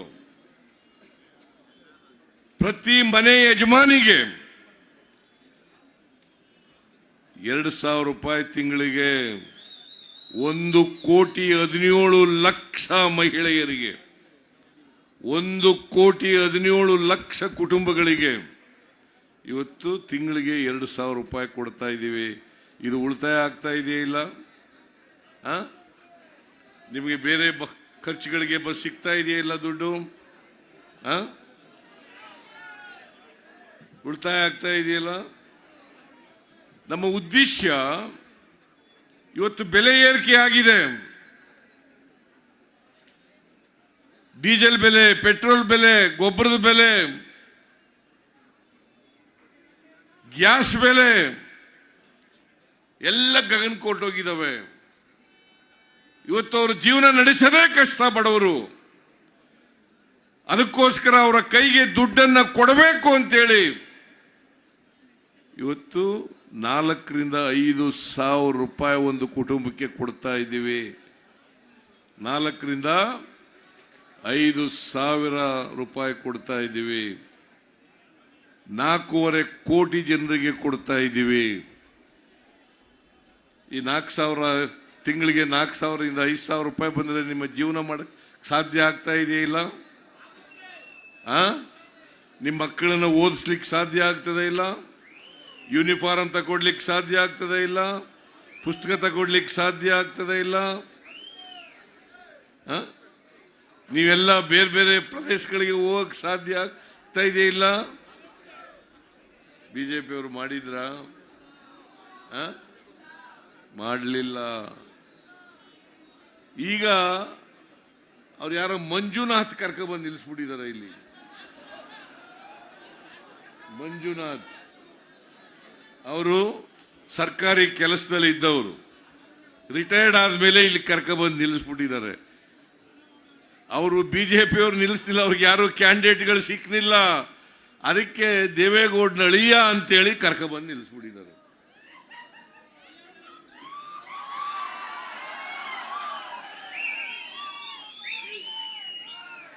ದೇವೇಗೌಡರ ಅಳಿಯ ಅವರು ಯಾವತ್ತಾದರೂ ರಾಜಕಾರಣದಲ್ಲಿ ಇದ್ರ? ಜನಸೇವೆ ಮಾಡಿದ್ರ? DK ಸುರೇಶ್ ಅವರು ಕಳೆದ 3 ಬಾರಿ ಲೋಕಸಭಾ ಸದಸ್ಯರಾಗಿ ಪಂಚಾಯಿತಿ ಸದಸ್ಯರಂತೆ ಕೆಲಸ ಮಾಡಿದ್ದಾರೆ. ಇವತ್ತು ನೀವು ಮಾಡಬೇಕಾಗಿರ್ತಕ್ಕಂಥದ್ದು, ನಿಮ್ಮ ಜೊತೆಲಿ ಇದ್ಕೊಂಡು ನಿಮ್ಮ ಕಷ್ಟ ಸುಖಗಳಿಗೆ ಸ್ಪಂದಿಸ್ತಕ್ಕಂಥ ವ್ಯಕ್ತಿ ಬೇಕಾ, ಅಥವಾ ಇಲ್ಲಿವರೆಗೆ ವೈಟ್ ಕಾಲರ್ ರಾಜಕಾರಣಿಯಾಗಿದ್ದಂತ ಮಂಜುನಾಥ್ ಬೇಕಾ ಅಂತೇಳಿ ತೀರ್ಮಾನವನ್ನ ಮಾಡಬೇಕಾಗಿರ್ತಕ್ಕಂಥದ್ದು. ಇದು ಇವತ್ತು ನಿಮ್ಮ ಮುಂದೆ ಇರ್ತಕ್ಕಂಥ ಪ್ರಶ್ನೆ. ಒಂದ್ ಕಡೆ ಅಭಿವೃದ್ಧಿ ಮಾಡ್ತಾ ಇದ್ದೀವಿ, ನಾವು ನುಡಿದಂತೆ ನಡೆದಿದ್ದೀವಿ. ಇನ್ನೊಂದು ಕಡೆ ಬಿಜೆಪಿಯವರು ಸುಳ್ಳು ಹೇಳ್ಕೊಂಡು ತಿರುಗಾಡ್ತಾ ಇದ್ದಾರೆ. ಇವತ್ತು ಚುನಾವಣೆ ನಡೀತಾ ಇರ್ತಕ್ಕಂಥದ್ದು, ಈ ಲೋಕಸಭಾ ಚುನಾವಣೆ ಅಭಿವೃದ್ಧಿ ವರ್ಸಸ್ ಸುಳ್ಳು. ಅಭಿವೃದ್ಧಿ ವರ್ಸಸ್ ಸುಳ್ಳು. ಹೇಳಿ ನೋಡೋಣ. 3 ವರ್ಷ ಅಧಿಕಾರದಲ್ಲಿ ಇದ್ರಲ್ಲ, 3 ವರ್ಷ 10 ತಿಂಗಳು ಅಧಿಕಾರದಲ್ಲಿ ಇದ್ರಲ್ಲ ಬಿಜೆಪಿಯವರು, ಏನಾದ್ರು ರಾಮನಗರಕ್ಕೆ ಮಾಡಿದ್ರ? ಇಲ್ಲಿ JDS MLA ಇದ್ರು, ಮಾಡಿದ್ರ? ಮಾಡಲಿಲ್ಲ. ಈಗ ಇಕ್ಬಾಲ್ ಬಂದ ಮೇಲೆ ಅಭಿವೃದ್ಧಿ ಆಗ್ತಾ ಇದೆ. ಎಲ್ಲ ನೀವೇ ಹೇಳಿದ ಮೇಲೆ ನಾನೇ ಯಾಕೆ ಭಾಷಣ ಮಾಡೋದು? ಎಲ್ಲ ನಿಮಗೆ ಗೊತ್ತಿದೆಯಲ್ಲ. ಇಕ್ಬಾಲ್ ಒಬ್ಬ ಉತ್ತಮ ಶಾಸಕನಾಗಿ ಕೆಲಸ ಮಾಡ್ತಾ ಇದ್ದಾರೆ. ನನ್ನ ಹತ್ರ ಬಂದು ಅನೇಕ ಸಾರಿ ಬಂದಿದ್ದಾರೆ. ಸಾರ್, ರಾಮನಗರ ಕ್ಷೇತ್ರ ಕುಮಾರಸ್ವಾಮಿ ಪ್ರತಿನಿಧಿಸಿದ್ರು ಕೂಡ, ಅವರ ಧರ್ಮಪತ್ನಿ ಪ್ರತಿನಿಧಿಸಿದ್ರು ಕೂಡ ಅಭಿವೃದ್ಧಿ ಆಗಿಲ್ಲ. ಅನೇಕ ಬೀದಿಗಳಲ್ಲಿ ರಸ್ತೆಗಳೆಲ್ಲ ತಿರುಗಾಡ್ಲಿಕ್ಕಾಗಲ್ಲ. ಆ ಥರ ಪರಿಸ್ಥಿತಿ ಇದೆ. ವಿಶೇಷ ಅನುದಾನ ಕೊಡಿ ಅಂತೇಳಿ ಬಂದು ನನಗೆ ಕೇಳಲಿಕ್ಕೆ ಬಂದಿದ್ರು. ನಾನು ಹೇಳಿದೆ, ಚುನಾವಣೆ ಮುಗಿದ ಮೇಲೆ ಕೊಡೋಣ ಅಂತ ಹೇಳಿದ್ದೀನಿ.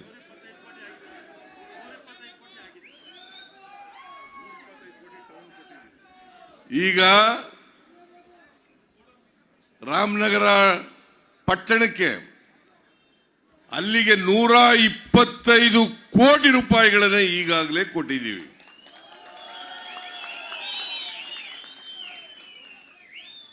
ಹಿಂದೆ ದೇವೇಗೌಡರ ಕುಟುಂಬ ಇಲ್ಲಿ ಅನೇಕ ವರ್ಷಗಳಿಂದ ಪ್ರತಿನಿಧಿಸಿದ್ರಲ್ಲ, ಯಾಕೆ ರಾಮನಗರನ ಹಂಗಿಟ್ಟಿದ್ರು? ಯಾಕೆ ರಾಮನಗರ ಹಂಗಿಟ್ಟಿದ್ರು? ಇದನ್ನ ನೀವು ಪ್ರಶ್ನೆ ಮಾಡಬೇಕು. ಈಗ ನಾವು ಮೇಕೆದಾಟು ಯೋಜನೆ ಜಾರಿ ಮಾಡಿ ಅಂತೇಳಿ, ಕುಡಿಯ ನೀರಿನ ಯೋಜನೆ ಅದನ್ನು ಜಾರಿ ಮಾಡಿ ಅಂತೇಳಿ ಪಾದಯಾತ್ರೆಯನ್ನ ಮೇಕೆದಾಟುವಿಂದ ಬೆಂಗಳೂರವರೆಗೆ ನಾವು ಮಾಡಿದೋ, ಬೆಂಗಳೂರವರೆಗೆ ಮಾಡಿದ್ರು. ಅವತ್ತು ಬೆಂಗಳೂರಿಗೆ ಕುಡಿಯ ನೀರು, ರಾಮನಗರಕ್ಕೆ ಕುಡಿಯ ನೀರು, ಚನ್ನಪಟ್ಟಣಕ್ಕೆ ಕುಡಿಯ ನೀರು ಇವೆಲ್ಲನೂ ಕೂಡ ನೀಗಿಸ್ತೇವೆ ಮೇಕೆದಾಟು ಮಾಡಿ. ತಮಿಳುನಾಡಿಗೆ ಇದರಿಂದ ಅನ್ಯಾಯ ಆಗಲ್ಲ. ನಮ್ಮ ರಾಜ್ಯದೊಳಗಡೆ ಮೇಕೆದಾಟನ್ನು ಕಟ್ತೇವೆ. ನಾವು ವಿದ್ಯುತ್ ಶಕ್ತಿ ತಯಾರು ಮಾಡಿ ಕುಡಿಯ ನೀರನ್ನು ಕೊಡ್ತೇವೆ. ನಿಮಗೂ ನೀರು ಕೊಡ್ತೀವಿ ಅಂತ ಹೇಳಿದ್ರು ಕೂಡ ವಿರೋಧ ಮಾಡ್ತಾ ಇದ್ದಾರೆ. ದೇವೇಗೌಡ, ನರೇಂದ್ರ ಮೋದಿಯವರು ಗಂಟಸ್ಸ ಗಳಸ್ಯ ಏನ್ ಹೇಳ್ತಾರೆ ದೇವೇಗೌಡರು? ನನಗೂ ನರೇಂದ್ರ ಮೋದಿಯವ್ರಿಗೂ ಅವಿನಾವ ಭಾವ ಸಂಬಂಧ ಅಂತ ಹೇಳ್ತಾರೆ. ಅವಿನಾವ ಭಾವ ಸಂಬಂಧ. ಈಗ ಮೊನ್ನೆ ಸ್ಟೇಟ್ಮೆಂಟ್ ನೋಡಿದೆ ದೇವೇಗೌಡ ಸ್ಟೇಟ್ಮೆಂಟ್ ನೋಡಿದೆ. ದೇವೇಗೌಡರು ಹೇಳ್ತಾರೆ, NDA ಅಧಿಕಾರಕ್ಕೆ ಬಂದ್ರೆ ಮೇಕೆದಾಟು ಅಣೆಕಟ್ಟನ್ನು ಕಟ್ತೇವೆ, ಕುಡಿಯ ನೀರನ್ನು ಕೊಡ್ತೇವೆ ಅಂತ ಹೇಳ್ತಾರೆ. ಮಿಸ್ಟರ್ ದೇವೇಗೌಡ್ರೆ, ನರೇಂದ್ರ ಮೋದಿ ಜೊತೆ ಅವಿನಾವ ಭಾವ ಸಂಬಂಧ ಅಲ್ಲ, ಅವಿನಾವ ಭಾವ ಸಂಬಂಧ ಮಾಡಿಸಿ. ಈಗಲೇ ನಿಮ್ಮನ್ನ ಹಿಡ್ಕೊಂಡ್ರಿ ಅವ್ರು ಯಾರು? NDA ಬಂದ ಮೇಲೆ ಮಾಡ್ತಾರಂತೆ, ಈಗ ಮಾಡಲ್ವಂತೆ. ದೇವೇಗೌಡರು ಬರೀ ಸುಳ್ಳು ಹೇಳಕ್ ಶುರು ಮಾಡ್ಬಿಟ್ಟಿದ್ದಾರೆ. ಈಗ ಬರೀ ಸುಳ್ಳು. ನರೇಂದ್ರ ಮೋದಿ ಅವರು ಸುಳ್ಳುಗಾರ, ಇವರು ದೇವೇಗೌಡರು ಇನ್ನೊಬ್ಬರು ಸುಳ್ಳುಗಾರ. ಇವರು ಪ್ರಧಾನಮಂತ್ರಿ ಆಗಿದ್ರು, ಮುಖ್ಯಮಂತ್ರಿ ಆಗಿದ್ರು, ಇವ್ರ ಮಗ ಮುಖ್ಯಮಂತ್ರಿ ಆಗಿದ್ರು, ಇವ್ರ ಮಗ ಸೊಸೆ MLA ಆಗಿದ್ರು, ಇವ್ರು ರೇವಣ್ಣ ಮಂತ್ರಿ ಆಗಿದ್ರು, ಅವ್ರ ಮಗ ಪ್ರಜ್ವಲ್ MP ಆಗಿದ್ರು. ಯಾಕೆ ಮಾಡಿಸ್ಲಿಲ್ಲ?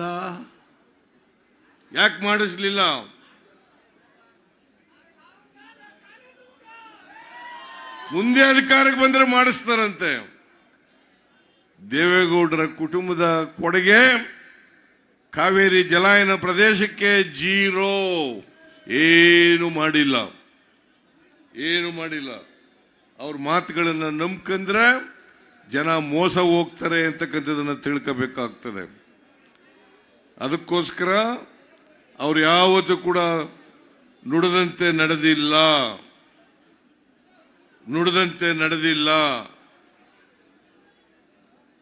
ಬಿಜೆಪಿಯವರು ನಡೆದಿಲ್ಲ, JDSನವರು ಕೂಡ ನಡೆದಿಲ್ಲ. ಅದನ್ನ ನಂಬಕ್ ಹೋಗ್ಬೇಡಿ. ಈಗ ರಾಮನಗರ ಜಿಲ್ಲೆ ನಮ್ಮ ತವರು ಜಿಲ್ಲೆ ಅಂತಿದ್ರು. ನಮಗೆ ಜೀವ ಕೊಟ್ಟಂತ ಜಿಲ್ಲೆ, ರಾಜಕೀಯವಾಗಿ ಜೀವದಾನ ಕೊಟ್ಟಿರ್ತಕ್ಕಂಥ ಜಿಲ್ಲೆ. ಈಗ ಮಂಡ್ಯಕ್ಕೆ ಹೋಯ್ತಾ ಇದ್ದಾರೆ, ಲೋಕಸಭೆಗೆ ನಿಂತ್ಕೊಳ್ಳಕ್ಕೆ ಮಂಡ್ಯಕ್ಕೆ ಹೋಯ್ತಾ ಇದ್ದಾರೆ. ಹೋದ್ ಸರಿ ಮುಖ್ಯಮಂತ್ರಿ ಆಗಿರುವಾಗಲೇನೆ, ಸಮ್ಮಿಶ್ರ ಸರ್ಕಾರದ ಮುಖ್ಯಮಂತ್ರಿ ಆಗಿರುವಾಗಲೇನೆ ಅವ್ರ ಮಗ ಸೋತರು. ಅಲ್ಲಿ ಮಂಡ್ಯದಲ್ಲಿ ಮಗ ಸೋತರು. ಕಳೆದ ಬಾರಿ ಇಲ್ಲಿ ರಾಮನಗರದಲ್ಲಿ ಸೋತರು. ಈಗ ಕುಮಾರಸ್ವಾಮಿ ಅಲ್ಲಿ ನಿಂತ್ಕೊಳ್ಳಕ್ಕೆ ಹೋಗ್ತಾ ಇದ್ದಾರೆ. ನನಗಂತೂ ಗ್ಯಾರಂಟಿ ಇದೆ, 100ಕ್ಕೆ 100 ಕುಮಾರಸ್ವಾಮಿ ಮಂಡ್ಯದಲ್ಲಿ ಸೋಲ್ತಾರೆ. 100ಕ್ಕೆ 100 ಮಂಡ್ಯದಲ್ಲಿ ಸೋಲ್ತಾರೆ. ಯಾಕೆ ಮಂಡ್ಯ ಜನ ಓಟ್ ಹಾಕ್ತಾರೆ? ಅವರಿಗೆ ಏನಾದ್ರು ಮಂಡ್ಯ ಜಿಲ್ಲೆಗೆ ಏನಾರು ಮಾಡಿದ್ರೆ ತಾನೇ ಓಟ್ ಹಾಕೋದು ಅವ್ರಿಗೆ. ಎಲ್ಲೂ ಮಾಡಿಲ್ಲ. ಆದ್ರಿಂದ ಡಿ ಕೆ ಸುರೇಶ್ ಅವರು ಬರೀ ಕ್ಷೇತ್ರದ ಅಷ್ಟಕ್ಕೆ ಸೀಮಿತವಾಗಿ ಕೆಲಸ ಮಾಡಿಲ್ಲ. ಇಡೀ ರಾಜ್ಯದಲ್ಲಿ ಯಾವಾಗಲೂ ನನ್ನ ಹತ್ರ ಮುಖ್ಯಮಂತ್ರಿ ಆಗಿರುವಾಗ ಬರ್ತಾ ಇದ್ರು, ನನಗೆ ದುಡ್ಡು ಕೊಡಿ ಅಂತ ಕೊಡೋರು, ಬಂದು ಹಿಡಿಯೋರು. ಆಗ ಎಂ ಪಿಗಳ ಎಂಥದ್ದು ಸೆಕ್ರೆಟರಿ ಏನಾಗಿದೆ, ಪಾರ್ಲಿಮೆಂಟರಿ ಸೆಕ್ರೆಟರಿ ಎಲ್ಲ ಎಂ ಪಿಗಳಿಗೂ 100 ಕೋಟಿ ಕೊಡಿ ಅಂತ ಹೇಳ್ತಾ ಇದ್ರು. ಅಲ್ಲಪ್ಪ, ಎಂ ಪಿಗಳಿಗೆಲ್ಲ 100 ಕೋಟಿ ಕೊಡೋಕ್ಕಾಗುತ್ತೆ? ಸ್ವಲ್ಪ ಕೊರೋನಾ ಅಂತಂದ್ರೆ ಬಿಡ್ತಿರ್ಲಿಲ್ಲ. ಅದರಿಂದ ಇವರು ಯಾವಾಗಲೂ ಕೂಡ ಜನಪರವಾದ ಕಾಳಜಿ ಇಟ್ಕೊಂಡಿರ್ತಕ್ಕಂಥ ವ್ಯಕ್ತಿ,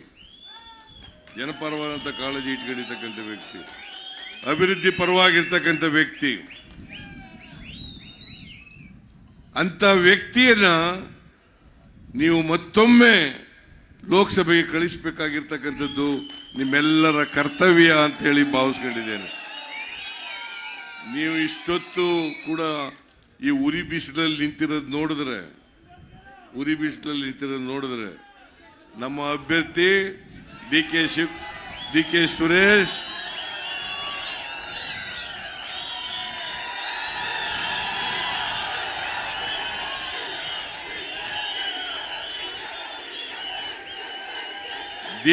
ಸುರೇಶ್ 100ಕ್ಕೆ 100 ಗೆದ್ದೇ ಗೆಲ್ತಾರೆ. ಅಲ್ಲ, ಗೆಲ್ಲಿಸ್ತೀರಿ ಅಲ್ವಾ? ನೀವು ಮನೆಗೆ ಹೋಗಿ ನಮ್ಮ ಗ್ಯಾರಂಟಿಗಳ ಹೇಳೋದ್ರ ಜೊತೆಗೆ ಡಿ ಕೆ ಸುರೇಶ್ ಅವರು ಮಾಡಿರ್ತಕ್ಕಂಥ ಕೆಲಸಗಳನ್ನು ಕೂಡ ಜನರಿಗೆ ತಿಳಿಸಿ ಅವರು ಆಶೀರ್ವಾದವನ್ನು ಇವರು ಕೊಡೋ ರೀತಿಯಲ್ಲಿ ಮಾಡತಕ್ಕಂಥ ಪ್ರಯತ್ನವನ್ನ ಮಾಡಬೇಕು ಅಂತೇಳಿ ನಿಮ್ಮಲ್ಲಿ ಕೈ ಜೋಡಿಸಿ ಪ್ರಾರ್ಥನೆಯನ್ನು ಮಾಡಿ ಡಿ ಕೆ ಸುರೇಶ್ ಅವರಿಗೆ ಶುಭವಾಗಲಿ. ಈಗಾಗಲೇ ಅವರು ಗೆದ್ದಾಯ್ತು, ಎಲೆಕ್ಷನ್ನಲ್ಲಿ ಗೆದ್ದಾಗ್ಬಿಟ್ಟದೆ. ಎಲೆಕ್ಷನ್ನಲ್ಲಿ ಗೆದ್ದಾಗಿದೆ. ಆದರೂ ಕೂಡ ಓವರ್ ಕಾನ್ಫಿಡೆಂಟ್ ಆಗೋದು ಬೇಡ. ನಾವ್ಯಾರು ಕೂಡ ಓವರ್ ಕಾನ್ಫಿಡೆಂಟ್ ಆಗೋದು ಬೇಡ. ಅವರನ್ನ ಹೆಚ್ಚು ಅಂತರದಿಂದ ಗೆಲ್ಲಿಸ್ಬೇಕು. ಈ ಸಾರಿ 3 ಸಾರಿ ಏನು ಅಂತರದಿಂದ ಗೆದ್ದಿದ್ರು ಅದಕ್ಕಿಂತ ಹೆಚ್ಚು ಅಂತರದಿಂದ ಗೆಲ್ಲಿಸ್ತಕ್ಕಂಥ ಕೆಲಸವನ್ನ ನೀವು ಮಾಡಬೇಕು. ಮಾಡ್ತೀರಿ ಅಲ್ವಾ? ನಿಮ್ಮೆಲ್ರಿಗೂ ನಮಸ್ಕಾರ.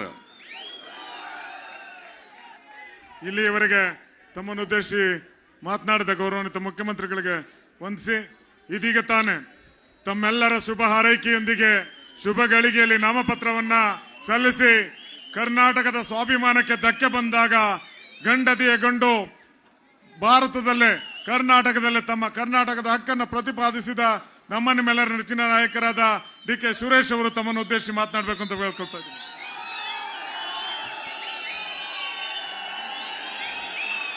ಎಲ್ರಿಗೂ ನಮಸ್ಕಾರ. ಎಲ್ಲರೂ ಕೂಡ ಬಹಳ ಹೊತ್ತಿಂದ ಬಿಸಿಲಲ್ಲಿದ್ದೀರಿ. ನಾನು ಹೆಚ್ಚಿಗೆ ಮಾತನಾಡಲಿಕ್ಕೆ ಹೋಗೋದಿಲ್ಲ.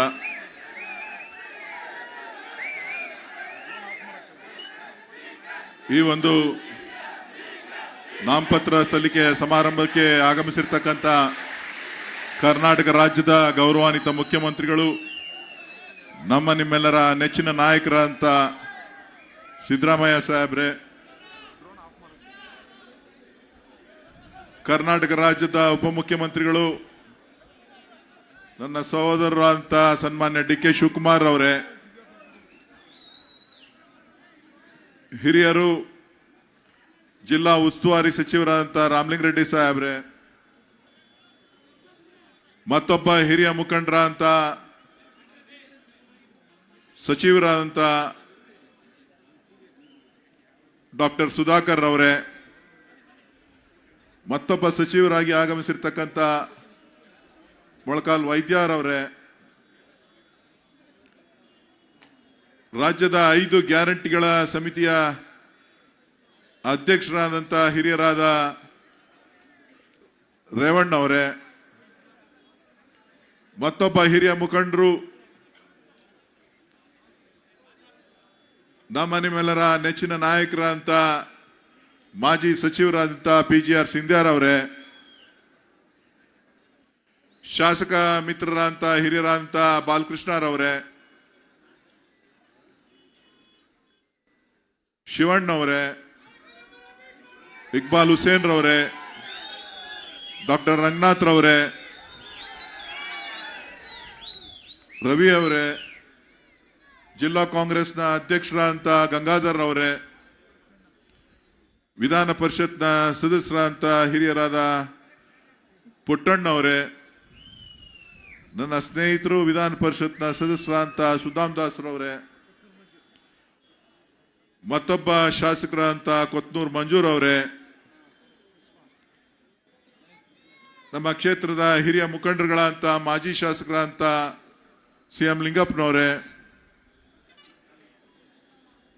ಪಕ್ಷದ ಮುಖಂಡರ ಅಂತ RK ರಮೇಶ್ ರವರೇ,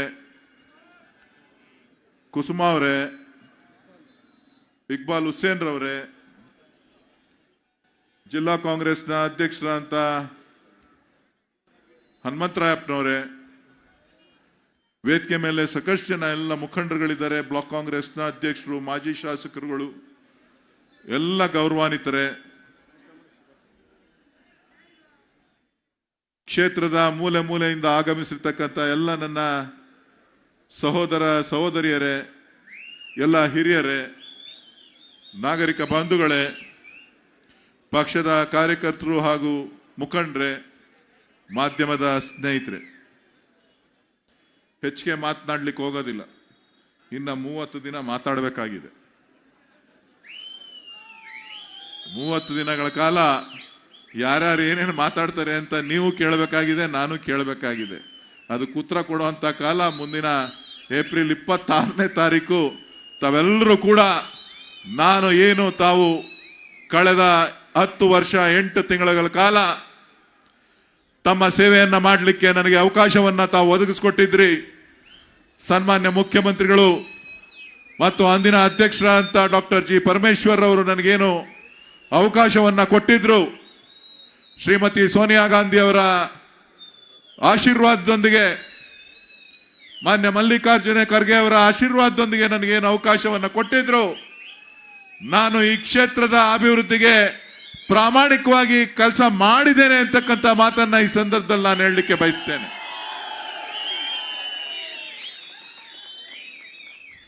ಇವತ್ತು ಏನು ಈ ಚುನಾವಣೆ ಬಂದಿದೆ, ಈ ಚುನಾವಣೆ ಮಾಧ್ಯಮದವರಿಗೆ ಹೊಸದಾಗಿ ಕಾಣಿಸ್ತಾ ಇದೆ. ಆದ್ರೆ ಬೆಂಗಳೂರು ಗ್ರಾಮಾಂತರ ಲೋಕಸಭಾ ಕ್ಷೇತ್ರದವರಿಗೆ, ಕಾಂಗ್ರೆಸ್ನ ಕಾರ್ಯಕರ್ತರಿಗೆ, ಈ ಜಿಲ್ಲೆಯ ರೈತರಿಗೆ, ಈ ರಾಜ್ಯದ ಮಹಿಳೆಯರಿಗೆ, ಈ ರಾಜ್ಯದಲ್ಲಿರ್ತಕ್ಕಂಥ ಬಡವರಿಗಿರ್ಬೋದು, ದೀನದಲಿತರಿಗಿರ್ಬೋದು, ಹಿಂದುಳಿದ ವರ್ಗದವ್ರಿಗಿರ್ಬೋದು, ಈ ಚುನಾವಣೆ ಹೊಸದಲ್ಲ. ಯಾಕೆ ಅಂತ ಹೇಳಿದ್ರೆ, ಚುನಾವಣೆಗಳು ಬರ್ತವೆ, ಸರ್ಕಾರಗಳು ಬರ್ತವೆ, ಹೋಗ್ತವೆ. ಆದ್ರೆ ಯಾರು ಸುಳ್ಳು ಹೇಳ್ತಾರೆ, ಯಾರು ಸತ್ಯವನ್ನ ನುಡಿತಾರೆ, ಯಾರು ಸತ್ಯವಾಗಿ ಕೆಲಸವನ್ನ ಮಾಡ್ತಾರೆ ಅಂತಕ್ಕಂಥದ್ದು ಮಾತ್ರ ಈ ಚುನಾವಣೆಯಲ್ಲಿ ಪ್ರಸ್ತುತವಾಗಿದೆ ಅಂತಕ್ಕಂಥ ಮಾತನ್ನ ಈ ಸಂದರ್ಭದಲ್ಲಿ ಹೇಳಲಿಕ್ಕೆ ಬಯಸ್ತೇನೆ. ಹಿಂದೆ ಸಿದ್ದರಾಮಯ್ಯನವರು ಮುಖ್ಯಮಂತ್ರಿಗಳಾಗಿದ್ರು 5 ವರ್ಷಗಳ ಕಾಲ. ಈ ರಾಜ್ಯದ ಬಡವರಿಗೆ, ರೈತರಿಗೆ, ಜನಸಾಮಾನ್ಯರಿಗೆ ಅನೇಕ ಭಾಗ್ಯಗಳನ್ನ ಕೊಟ್ಟು ಇಡೀ ರಾಜ್ಯದ ಬದಲಾವಣೆಯನ್ನ, ಯಾರು ಹಸಿವಿನಿಂದ ನೀಗಿದ್ದಾರೆ, ತೊಂದರೆ ಆಗಿದ್ದಾರೆ, ಅವರೆಲ್ಲರಿಗೂ ಕೂಡ ಆಸರೆಯನ್ನ ಕೊಡ್ತಕ್ಕಂಥ, ರೈತರಿಗೆ ನೆರವಾಗ್ತಕ್ಕಂಥ ಕಾರ್ಯಕ್ರಮಗಳನ್ನ ಕೊಟ್ಟರು. ನಂತರ ಬಂದಂತ ಬಿಜೆಪಿ ಸರ್ಕಾರ 40% ಕಮಿಷನ್ಗೋಸ್ಕರ ಪ್ರತಿನಿತ್ಯ ಹೋರಾಟವನ್ನ ಮಾಡ್ತಾ ಈ ರಾಜ್ಯವನ್ನ ದಿವಾಳಿ ಮಾಡ್ತಕ್ಕಂಥ ಕೆಲಸವನ್ನ ಮಾಡಿದ್ರು. ಕಾಂಗ್ರೆಸ್ ಪಕ್ಷ ವಿರೋಧ ಪಕ್ಷದಲ್ಲಿ ಇದ್ಕೊಂಡು ಸನ್ಮಾನ್ಯ ಡಿ ಕೆ ಶಿವಕುಮಾರ್ ಅವರು ಮತ್ತು ಸಿದ್ದರಾಮಯ್ಯನವರು ಇಬ್ಬರೂ ಕೂಡ ರಾಜ್ಯದ ವಿವಿಧ ಮೂಲೆಗಳಿಗೆ ಪ್ರವಾಸ ಮಾಡಿ ಜನರ ಕಷ್ಟ ಸುಖಗಳನ್ನು ಆಲಿಸಿದ್ರು. ಕೊನೆಗೆ ತೀರ್ಮಾನ ಮಾಡಿದ್ರು 5 ಗ್ಯಾರಂಟಿಗಳನ್ನ ಕೊಡ್ತೇವೆ ಅಂತೇಳಿ. ವಿರೋಧ ಪಕ್ಷಗಳು ಟೀಕೆ ಮಾಡ್ತಾ ಈ ಗ್ಯಾರಂಟಿಗಳು ಸುಳ್ಳು, ಬಾಲಕೃಷ್ಣರವರಿಗೆ ಓಟ್ ಕೇಳಲಿಕ್ಕೋಸ್ಕರ ಗ್ಯಾರಂಟಿ ಕಾರ್ಡ್ ಕೊಟ್ಟಿದ್ದಾರೆ, ಇದು ಸುಳ್ಳು ಅಂದ್ರು. ಇಕ್ಬಾಲ್ ಅವ್ರನ್ನ ಗೆಲ್ಸಿಕ್ಕೋಸ್ಕರ ಡಿ ಕೆ ಶಿವಕುಮಾರ್ ಅವರು, ಡಿ ಕೆ ಸುರೇಶ್ ಅವರು, ಸಿದ್ದರಾಮಯ್ಯನವರು ಸುಳ್ಳಾಗ್ತಾ ಇದ್ದಾರೆ, ಇದು ಸುಳ್ಳು ಅಂದ್ರು. ಕುಸುಮ ಅವ್ರಿಗೆ ಓಟ್ ಹಾಕಿದ್ರೆ ನಿಮಗೇನು ಸಿಗೋದಿಲ್ಲ ಅಂತ ಹೇಳಿದ್ರು. ಡಾಕ್ಟರ್ ರಂಗನಾಥ್ಗೆ ಓಟ್ ಹಾಕಿದ್ರೆ ಇದು ಸುಳ್ಳು ಭರವಸೆಗಳು, ಏನು ಈಡೇರೋದಿಲ್ಲ ಅಂತ ಹೇಳಿದ್ರು. ಎಲ್ಲಿದೆ ಹಣ ಅಂತ ಕೇಳಿದ್ರು. ಒಂದ್ ಕಡೆ ಆರ್ ಕೆ ರಮೇಶ್ ಅವರು, ಇನ್ನೊಂದ್ ಕಡೆ ಶಿವಣ್ಣ ಅವರು. ಎಲ್ಲ ಕ್ಷೇತ್ರಗಳಲ್ಲಿ ನಾವು ಕಾರ್ಡ್ ಕೊಟ್ಕೊಂಡು ಹೋಗ್ತಾ ಇದ್ರೆ, ನಮ್ಮ ಕಾರ್ಯಕರ್ತರು ಕಾರ್ಡ್ ಕೊಟ್ಕೊಂಡು ಹೋಗ್ತಾ ಇದ್ರೆ ಸುಳ್ಳು ದಿವಾಳಿ ಆಗೋಯ್ತು ಅಂದ್ರು. ಕಾಂಗ್ರೆಸ್ನ ಅಧ್ಯಕ್ಷರು ಮತ್ತು ಮಾಜಿ ಮುಖ್ಯಮಂತ್ರಿಗಳು, ಅಂದಿನ ಮಾಜಿ ಮುಖ್ಯಮಂತ್ರಿಗಳಂತ ಸಿದ್ದರಾಮಯ್ಯನವರು ಹೇಳಿದ್ರು, ನಾವು ಏನು 40% ಅನ್ನ ತೆಗೆದುಕೊಳ್ತಾ ಇದ್ದೀರಿ ಅದನ್ನ ಕಟ್ ಮಾಡಿ ನಿಮ್ಮ 5 ಗ್ಯಾರಂಟಿಗಳನ್ನ ನಾವು ಈ ರಾಜ್ಯದ ಜನರಿಗೆ ಕೊಡ್ತೀವಿ ಅಂತ ಹೇಳಿದ್ರು. ಇವತ್ತು ಹೆಮ್ಮೆಯಿಂದ ಈ ವೇದಿಕೆಯಲ್ಲಿ ಬಂದು ಹೇಳಿದ್ದಾರೆ, ನಾವು 5 ಗ್ಯಾರಂಟಿಗಳನ್ನ ಈ ರಾಜ್ಯದ ಕನ್ನಡಿಗರಿಗೆ, ಕರ್ನಾಟಕದ ಕನ್ನಡಿಗರ ತೆರಿಗೆ ಹಣವನ್ನ ನಾವು ನಿಮಗೆ ಏನು GST ಪರವಾಗಿ ಹೋರಾಟವನ್ನ ಮಾಡಿದ್ದೇವೆ, ಯಾವ ಬೆಲೆ ಏರಿಕೆ ವಿರುದ್ಧ ಹೋರಾಟ ಮಾಡಿದ್ದೇವೆ, ಯಾವ ನಿರುದ್ಯೋಗ ಸಮಸ್ಯೆಯನ್ನ ವಿರುದ್ಧ ಹೋರಾಟವನ್ನ ಮಾಡಿದ್ದೇವೆ, ಆ ಹೋರಾಟಕ್ಕೆ ಪರಿಹಾರವಾಗಿ ಈ ರಾಜ್ಯದ ಜನರಿಗೆ ಅನುಕೂಲ ಮಾಡಲಿಕ್ಕೋಸ್ಕರ ಪಕ್ಷ ಭೇದ ಮರೆತು, ಜಾತಿ ಧರ್ಮವನ್ನ ಮರೆತು, ಅವನು ದಳಕ್ಕೆ ಓಟ್ ಹಾಕಿದಾನ ಗೊತ್ತಿಲ್ಲ, ಅವನು ಬಿಜೆಪಿ ಓಟ್ ಹಾಕಿದಾನ ಗೊತ್ತಿಲ್ಲ, ಅವನು ಕಾಂಗ್ರೆಸ್ ಓಟ್ ಹಾಕಿದಾನ ಗೊತ್ತಿಲ್ಲ, ತೀರ್ಮಾನ ಮಾಡಿದ್ರು ಒಂದೇ ಒಂದು, ನೀವು ಹೋಗಿ ನಿಮ್ಮ ನಾಡ ಕಚೇರಿಗಳಲ್ಲಿ, ನಿಮ್ಮ ಕಂಪ್ಯೂಟರ್ ಸೆಂಟರ್ಗಳಲ್ಲಿ ನಿಮ್ಮ ಹೆಸರನ್ನ ನೋಂದಾಯಿಸ್ಕೊಳ್ಳಿ ಅಂದ್ರು. ಎಲ್ರು ಮನೆಗೂ ಹಣ ಬರ್ತಾ ಇದೆ, ಎಲ್ಲರ ಮನೆಯಲ್ಲಿ ಜ್ಯೋತಿ ಉರಿತಾ ಇದೆ, ಉದ್ಯೋಗ ಇಲ್ತಿರ್ತಕ್ಕಂಥ ಖುಷಿಯಾಗಿ ಇವತ್ತು ಲಕ್ಷಾಂತರ ಯುವಕರು ನಿರುದ್ಯೋಗ ಭತ್ಯೆಯನ್ನ ಪಡಿತಾ ಇದ್ದಾರೆ. ಇದು ಎಲ್ಲಾಗಿದೆ ಅಂದ್ರೆ ಮೋದಿ ಗ್ಯಾರಂಟಿಯಿಂದ ಅಲ್ಲ, ಇದು ಕಾಂಗ್ರೆಸ್ ಗ್ಯಾರಂಟಿಯಿಂದ ಅಂತಕ್ಕಂಥದ್ದನ್ನ ತಾವು ಮರಿಬಾರ್ದು. ಮೋದಿ ಗ್ಯಾರಂಟಿ ಏನು? ಮೋದಿ ಗ್ಯಾರಂಟಿ ಏನು? ಸುಳ್ಳು. ಈ ದೇಶದ ಯುವಕರನ್ನ ಪಕೋಡ ಮಾರ್ಲಿಕ್ಕೆ ಕಳಿಸ್ತಂತ ಸುಳ್ಳು. ಈ ನನ್ನ ತಾಯಂದಿರು ಉಪಯೋಗಿಸ್ತಕ್ಕಂತ, ಗೃಹಿಣಿಯರು ಉಪಯೋಗಿಸ್ತಕ್ಕಂತ ಸಿಲಿಂಡರ್ನ ಪೂಜೆ ಮಾಡಿ ಅಂತ ಹೇಳಿದಂತ ಸುಳ್ಳು. ಈ GST ಅನ್ನ ತಿರ್ಗಾ ಹಾಕ್ತೀನಿ ಅಂತ ಹೇಳಿದಂತ ಸುಳ್ಳು. ಇನ್ಕಮ್ ಟ್ಯಾಕ್ಸ್ ಅನ್ನ ತೆಗಿತೀನಿ ಅಂತ ಹೇಳಿ ಜನರ ಹತ್ರ ಓಟ್ ಹಾಕ್ಸ್ಕೊಂಡಂತ ಸುಳ್ಳು. ಯಾವುದು ಗ್ಯಾರಂಟಿ? ಒಂದಲ್ಲ ಎರಡಲ್ಲ ಗ್ಯಾರಂಟಿಗಳು. ಈ ಸುಳ್ಳಿನ ಗ್ಯಾರಂಟಿಯನ್ನ ಇಟ್ಕೊಂಡು ಬಿಜೆಪಿ ಅವರು ಇವತ್ತು ನಿಮಗೆ ಬರ್ತಾ ಇದ್ದಾರೆ, ನಿಮ್ಮ ಮನೆಗೆ ಬರಲಿಕ್ಕೆ ಪ್ರಯತ್ನ ಮಾಡ್ತಾ ಇದ್ದಾರೆ. ಅವ್ರ ಜೊತೆಗೆ ಇನ್ನೊಬ್ರು ಸೇರ್ಕೊಂಡ್ಬಿಟ್ಟಿದ್ದಾರೆ. ಒಬ್ರು ಸುಳ್ಳು ಹೇಳ್ತಾ ಇದ್ರೆ ಇನ್ನೊಬ್ರು ಕಣ್ಣೀರ್ ಹಾಕ್ತಾ ಇರ್ತಾರೆ, ಇನ್ನೊಬ್ರು ಕಣ್ಣೀರ್ ಹಾಕ್ತಾ ಇರ್ತಾರೆ. ಈ ಚುನಾವಣೆಗೆ ಒಂದು ಕರ್ಮಭೂಮಿ ಆದ್ರೆ ಇನ್ನೊಂದು ಚುನಾವಣೆಗೆ ಇನ್ನೊಂದು ಕರ್ಮಭೂಮಿ, ಇನ್ನೊಂದು ಚುನಾವಣೆಗೆ ಇನ್ನೊಂದು ಕರ್ಮಭೂಮಿ. ಯಾವ್ಯಾವ ಸುಳ್ಳು, ಯಾವ್ಯಾವ ಚುನಾವಣೆಯಲ್ಲಿ ಏನೇನು ಹೇಳಿದ್ದಾರೆ. ಇವತ್ತು ಈ ಜಿಲ್ಲೆಯ ಜನ, ಈ ಕ್ಷೇತ್ರದ ಜನ ತೀರ್ಮಾನ ಮಾಡಬೇಕು. ಈ ತೀರ್ಮಾನ ಮಾಡುವಂತ ಕೆಲಸ ಕಾರ್ಯ ಬಂದಿದೆ. ಈ ರಾಜ್ಯದಲ್ಲಿ 4.5 ವರ್ಷಗಳ ಕಾಲ ಮುಂದಿನ ದಿನಗಳಲ್ಲಿ ಕಾಂಗ್ರೆಸ್ ಸರ್ಕಾರ, ಸಿದ್ದರಾಮಯ್ಯನವರ ನೇತೃತ್ವದಲ್ಲಿ, ಡಿ ಕೆ ಶಿವಕುಮಾರ್ ಅವರ ನೇತೃತ್ವದಲ್ಲಿ ಈ ರಾಜ್ಯದ ಜನರಿಗೆ ಸಮಸ್ಯೆಯನ್ನ ಬಗೆಹರಿಸಲಿಕ್ಕೆ ನಾವು ಬದ್ಧರಾಗಿದ್ದೇವೆ. ಇವತ್ತು ಮೇಕೆದಾಟು ಯೋಜನೆಗೆ ಪ್ರಣಾಳಿಕೆ ಒಂದೇ ಒಂದು ದನಿಯನ್ನ ಹೋರಾಟ ಮಾಡುವಂತ ಸಂದರ್ಭದಲ್ಲಿ ಈ ನಾಯಕರುಗಳು ಏನಾರು ಹೇಳಿದ್ದಿದ್ರೆ, ಧ್ವನಿಯನ್ನ ಎತ್ತಿ ಪ್ರಧಾನಮಂತ್ರಿಗಳಿಗೆ ಹೋಗಿ ಕೇಳಿದ್ದಿದ್ರೆ ಆಗ ನಿಮ್ಮ ಬದ್ಧತೆಯನ್ನ ನಾನು ಒಪ್ತಾ ಇದ್ದೆ. ಚುನಾವಣೆ ಹೊಸಲಿನಲ್ಲಿ ಇವತ್ತು ಅರ್ಜಿಗಳನ್ನ ಕೊಡ್ಲಿಕ್ಕೆ ಹೋಗಿ, ದೂರುಗಳನ್ನ ಕೊಡ್ಲಿಕ್ಕೆ ಹೋಗಿ ಮೇಕೆದಾಟು ಹೆಸರು ಹೇಳ್ತಾ ಇದ್ದೀರಲ್ಲ, ಇದು ಸರಿನಾ? ಇದು ಸರಿನಾ ಅಂತಕ್ಕಂಥದ್ದನ್ನ ಈ ರಾಜ್ಯದ ರೈತರು ತೀರ್ಮಾನ ಮಾಡಬೇಕು. ಬೆಂಗಳೂರಿಗರು ತೀರ್ಮಾನ ಮಾಡಬೇಕು. ಇವತ್ತು ತೀರ್ಮಾನ ಮಾಡಿದ್ದಾರೆ ಡಿ.ಕೆ. ಶಿವಕುಮಾರ್ ಅವರು, ಸಿದ್ದರಾಮಯ್ಯನವರು. ಇವತ್ತು ಬೆಂಗಳೂರಿಗೆ ನಮ್ಮ ಸರ್ಕಾರದ ಅವಧಿನಲ್ಲಿ ಸಂಪೂರ್ಣವಾಗಿ ನೀರನ್ನ ಇನ್ನು 6 ತಿಂಗಳ ಒಳಗಾಗಿ ಪ್ರತಿ ಮನೆಗೆ ನೀರನ್ನ ಶಾಶ್ವತವಾಗಿ ಕೊಡ್ತಕ್ಕಂತ ಒಂದು ಕೆಲಸವನ್ನ ಇವತ್ತು ಮಾಡ್ತೇವೆ ಅಂತ ಹೇಳಿದ್ದಾರೆ. ಇನ್ನು 6 TMC ನೀರನ್ನ ಹೆಚ್ಚುವರಿಯಾಗಿ ಮಾನ್ಯ ಮುಖ್ಯಮಂತ್ರಿಗಳು ಮತ್ತು ಉಪಮುಖ್ಯಮಂತ್ರಿಗಳು ಬೆಂಗಳೂರಿಗೆ ಕೊಡ್ತಾ ಇದ್ದಾರೆ. ಮೇಕೆದಾಟು ಯೋಜನೆಗೆ ಮಾತನಾಡ್ತಕ್ಕಂಥವ್ರು, ನೀವು ಯಾಕೆ ಅವತ್ತು ನಾವು ಬೆಂಬಲವನ್ನ ಕೋರಿದ್ವಲ್ಲ ನೀವು ಕೊಡ್ಲಿಲ್ಲ? ಪಕ್ಷಾತೀತವಾಗಿ ಮಾಡ್ತಾ ಇದ್ದೀವಿ ಅಂತ ಕೇಳಿದ್ವಿ, ನೀವು ಬೆಂಬಲ ಕೊಡ್ಲಿಲ್ಲ. ಚುನಾವಣೆಯಲ್ಲಿ ಮಾಧ್ಯಮಗಳ ಮುಖಾಂತರ ಮಾಧ್ಯಮಗಳು ನಿಮ್ಮ ಪರವಾಗಿ ಏನು ಹೇಳಿದ್ರು ಬರೀತಾರೆ ಅಂತಕ್ಕಂಥ ದೃಷ್ಟಿಯಿಂದ ಇವತ್ತು ನೀವೇನ್ ಮಾಡಿದಿರಿ ಅದನ್ನ ನೆನ್ನೆ ಮರೆಯೋದಿಲ್ಲ ಜನ.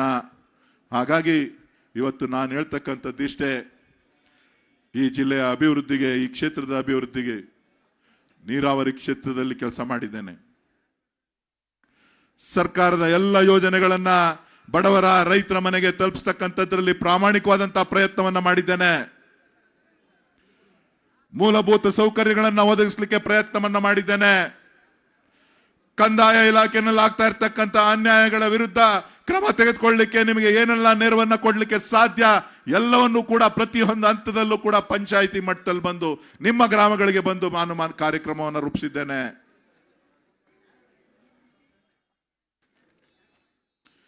ಇವತ್ತು ಏನು ಪ್ರತಿಯೊಂದು ಸಂದರ್ಭದಲ್ಲೂ ಕೂಡ ಈ ಕ್ಷೇತ್ರದ ಅಭಿವೃದ್ಧಿಗೆ ಹಗಲು ರಾತ್ರಿ ನಾನೊಬ್ಬ ಲೋಕಸಭಾ ಸದಸ್ಯ ಅಂತೇಳಿ ಕೆಲಸ ಮಾಡಲಿಲ್ಲ. ನಿಮ್ಮ ಸೇವಕ, ಈ ಜಿಲ್ಲೆಯ ಮಗ, ಈ ನಿಮ್ಮ ಮಗ ಅಂತೇಳಿ ನಾನು ಕೆಲಸ ಮಾಡ್ತಾ ಬಂದಿದ್ದೇನೆ. ಕರ್ನಾಟಕಕ್ಕೆ ಆಗ್ತಾ ಇರ್ತಕ್ಕಂಥ ಅನ್ಯಾಯ, ಕನ್ನಡಿಗರಿಗೆ ಆಗ್ತಾ ಇರ್ತಕ್ಕಂಥ ಅನ್ಯಾಯ, ಕನ್ನಡಿಗರ ತೆರಿಗೆ ಹಣವನ್ನ ಯಾವ ರೀತಿ ಉತ್ತರ ಭಾರತಕ್ಕೆ ಲೂಟಿ ಮಾಡ್ತಾ ಇದ್ದಾರೆ ಅಂತಕ್ಕಂಥ ವಿಚಾರವನ್ನ ಪ್ರಸ್ತಾಪವನ್ನ ಮಾಡ್ತು ಅಂತ ಅಂದ್ರೆ ನನಗೆ ದೇಶದ್ರೋಹಿ ಪಟ್ಟವನ್ನ ಕಟ್ತಕ್ಕಂತ ಕೆಲಸ ಭಾರತೀಯ ಜನತಾ ಪಕ್ಷದವರು ಮಾಡ್ತಾರೆ. ನನ್ನ ತೆರಿಗೆ ನನ್ನ ಹಕ್ಕು, ನಿಮ್ಮ ಹಕ್ಕು ನಿಮ್ಮ ನೀರು. ಇವತ್ತು ಏನು ನಾವು ತೆರಿಗೆಗಾಗಿ ಹೋರಾಟವನ್ನ ಮಾಡ್ತಾ ಇದ್ದೇವೆ, ₹1 ₹2 ಅಲ್ಲ. ಆಗಾಗ ಮಾನ್ಯ ಮುಖ್ಯಮಂತ್ರಿಗಳು ಹೇಳ್ತಾ ಇರ್ತಾರೆ, 4,30,000 ಕೋಟಿ ರೂಪಾಯಿ ಹಣವನ್ನ ಈ ರಾಜ್ಯದ ತೆರಿಗೆದಾರರ ಹಣವನ್ನ ಕೇಂದ್ರಕ್ಕೆ ಕೊಡ್ತಾ ಇದ್ದೀವಿ. ನಮ್ಮ ಬಜೆಟ್ 3,70,000 ಕೋಟಿ ರೂಪಾಯಿ. ಕಳೆದ 10 ವರ್ಷಗಳಲ್ಲಿ 24 ಲಕ್ಷ ಕೋಟಿ ರೂಪಾಯಿ ಹಣವನ್ನ ನಾವು ಕೇಂದ್ರಕ್ಕೆ ಕೊಟ್ಟಿದ್ದೇವೆ.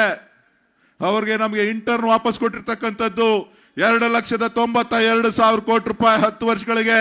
ನಾಚಿಕೆ ಆಗ್ಬೇಕು ಭಾರತೀಯ ಜನತಾ ಪಕ್ಷದವ್ರಿಗೆ. ಯಾವ ಮುಖ ಹೊತ್ಕೊಂಡು ಕರ್ನಾಟಕದ ಅಭಿವೃದ್ಧಿಗೆ ನಿಮ್ಮ ಕೊಡುಗೆ ಕಳೆದ 10 ವರ್ಷಗಳಿಂದ ಏನು, ಬೆಂಗಳೂರಿಗೆ ನಿಮ್ಮ ಕೊಡುಗೆ ಏನು ಕಳೆದ 10 ವರ್ಷಗಳಲ್ಲಿ, ಬೆಂಗಳೂರಿನ ನೀರಿನ ಸಮಸ್ಯೆಯನ್ನ ಬಗೆಹರಿಸಲಿಕ್ಕೆ ಕೇಂದ್ರ ಸರ್ಕಾರ ಕೊಟ್ಟಿರ್ತಕ್ಕಂಥ ಅನುದಾನ ಏನು, ಬೆಂಗಳೂರಿನ ಟ್ರಾಫಿಕ್ ಸಮಸ್ಯೆಯನ್ನ ಬಗೆಹರಿಸಲಿಕ್ಕೆ ನೀವು ಕೊಟ್ಟಿರ್ತಕ್ಕಂಥ ಅನುದಾನ ಏನು, ಬೆಂಗಳೂರಿನಲ್ಲಿ ಉದ್ಯೋಗವನ್ನು ಸೃಷ್ಟಿ ಮಾಡಲಿಕ್ಕೆ ನೀವು ಕೊಟ್ಟಿರ್ತಕ್ಕಂಥ ಕೊಡುಗೆಗಳು ಏನೇನು ಪಟ್ಟಿ ಮಾಡಿ ಹೇಳ್ಬೇಕಾಗ್ತದೆ.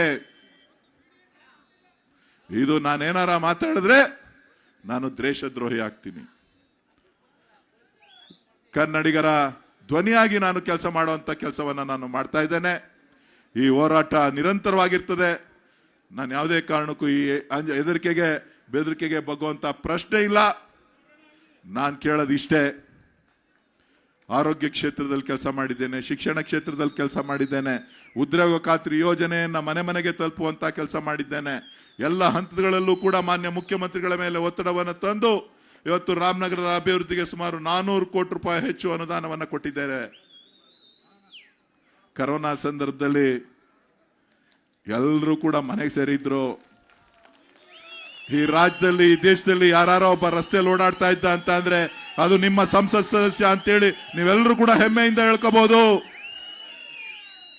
ಸ್ಯಾನಿಟೈಸರ್ ಅಂದ್ರೆ ಏನು ಅಂತ ಗೊತ್ತಿರಲಿಲ್ಲ. ಡಾಕ್ಟರ್ಗಳು ಮನೆಯಿಂದ ಈಚೆ ಬರ್ತಿರ್ಲಿಲ್ಲ, ಹಾಸ್ಪಿಟಲ್ಗಳ ಒಳಗಡೆ ಹೋಗ್ತಿರ್ಲಿಲ್ಲ, ಹೆಣ ಸುಡ್ಲಿಕ್ಕೆ ಯಾರು ಕೂಡ ಮುಂದೆ ಬರ್ತಿರ್ಲಿಲ್ಲ.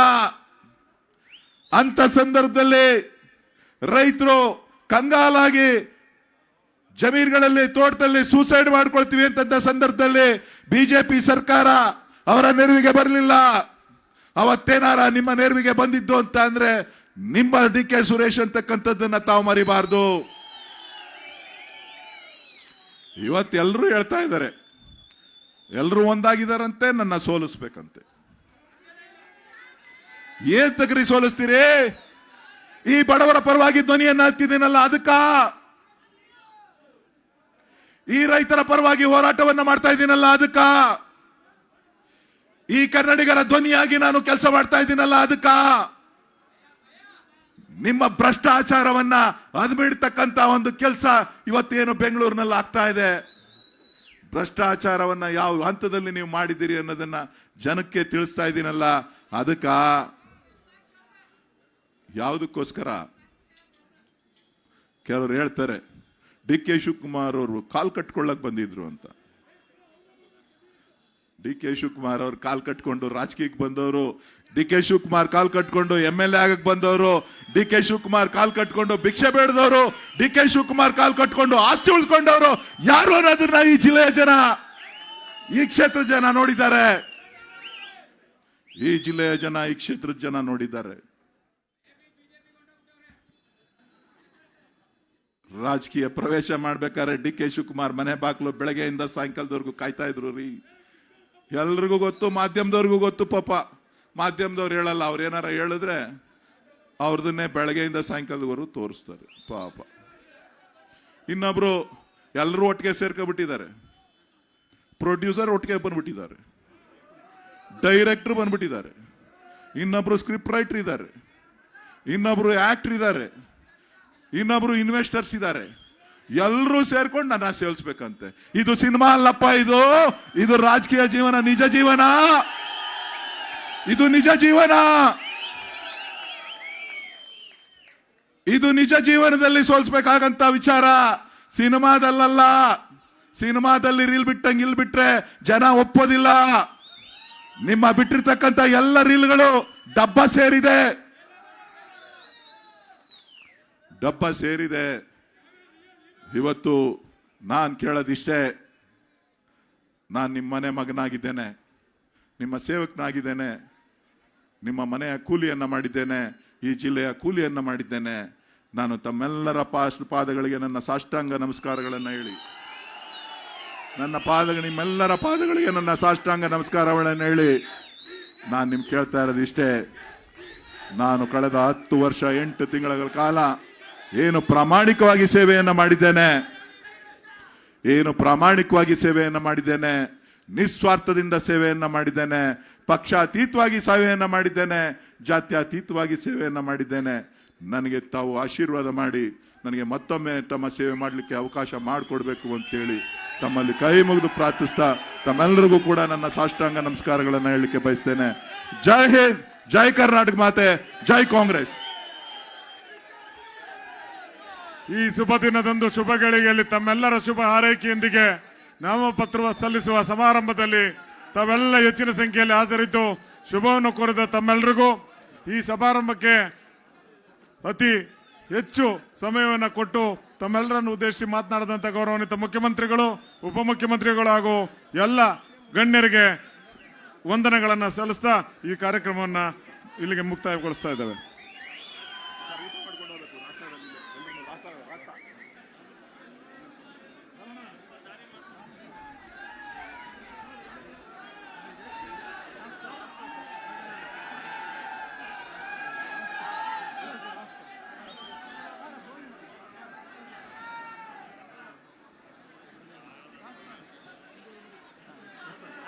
ಅಲ್ಲೇ